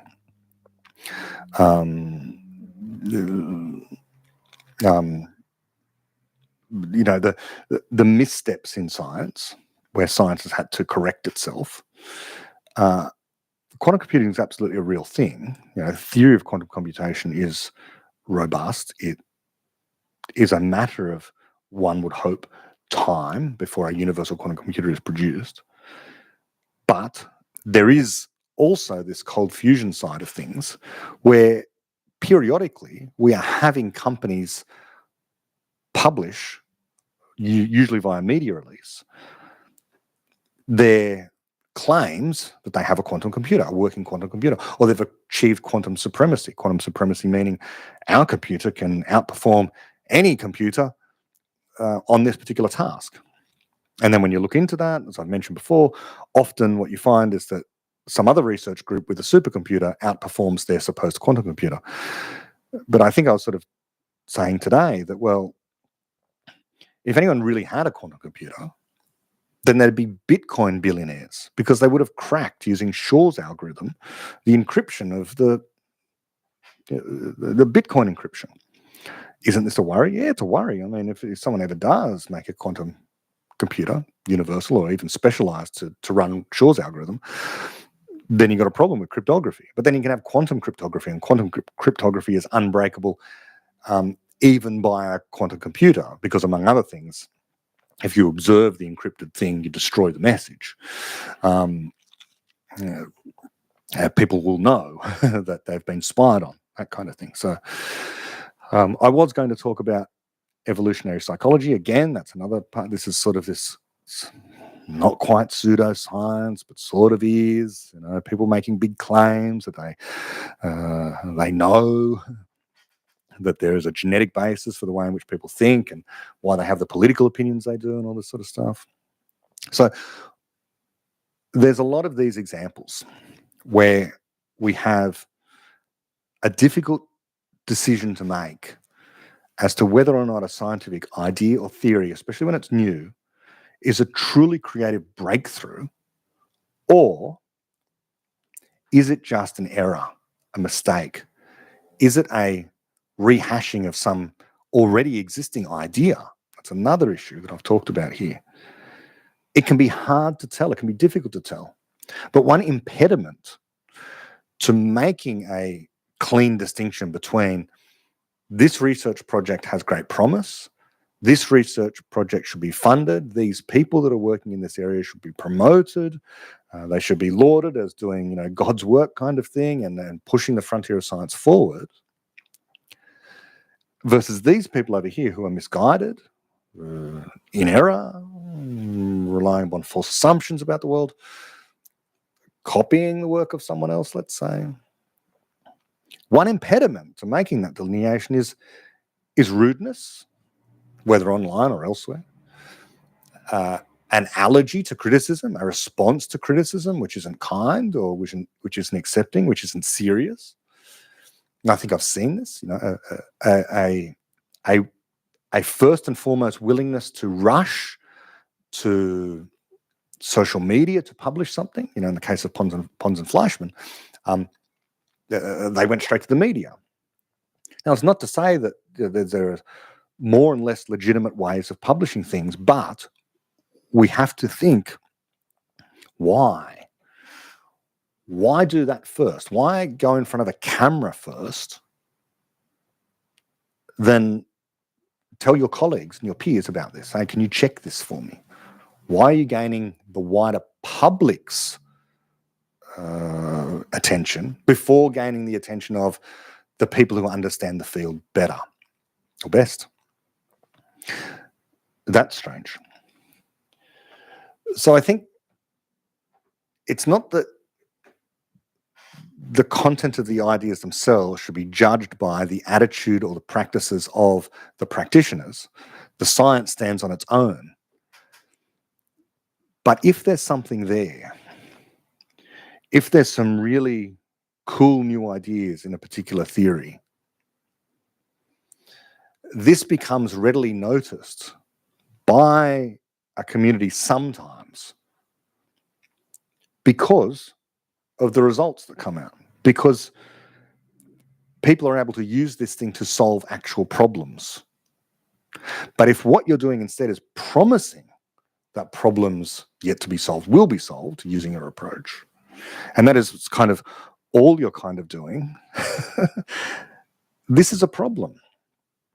The difference between making promises and just engaging in the practice of science, publishing papers or publishing something. It doesn't have to be in a peer-reviewed journal. I get that.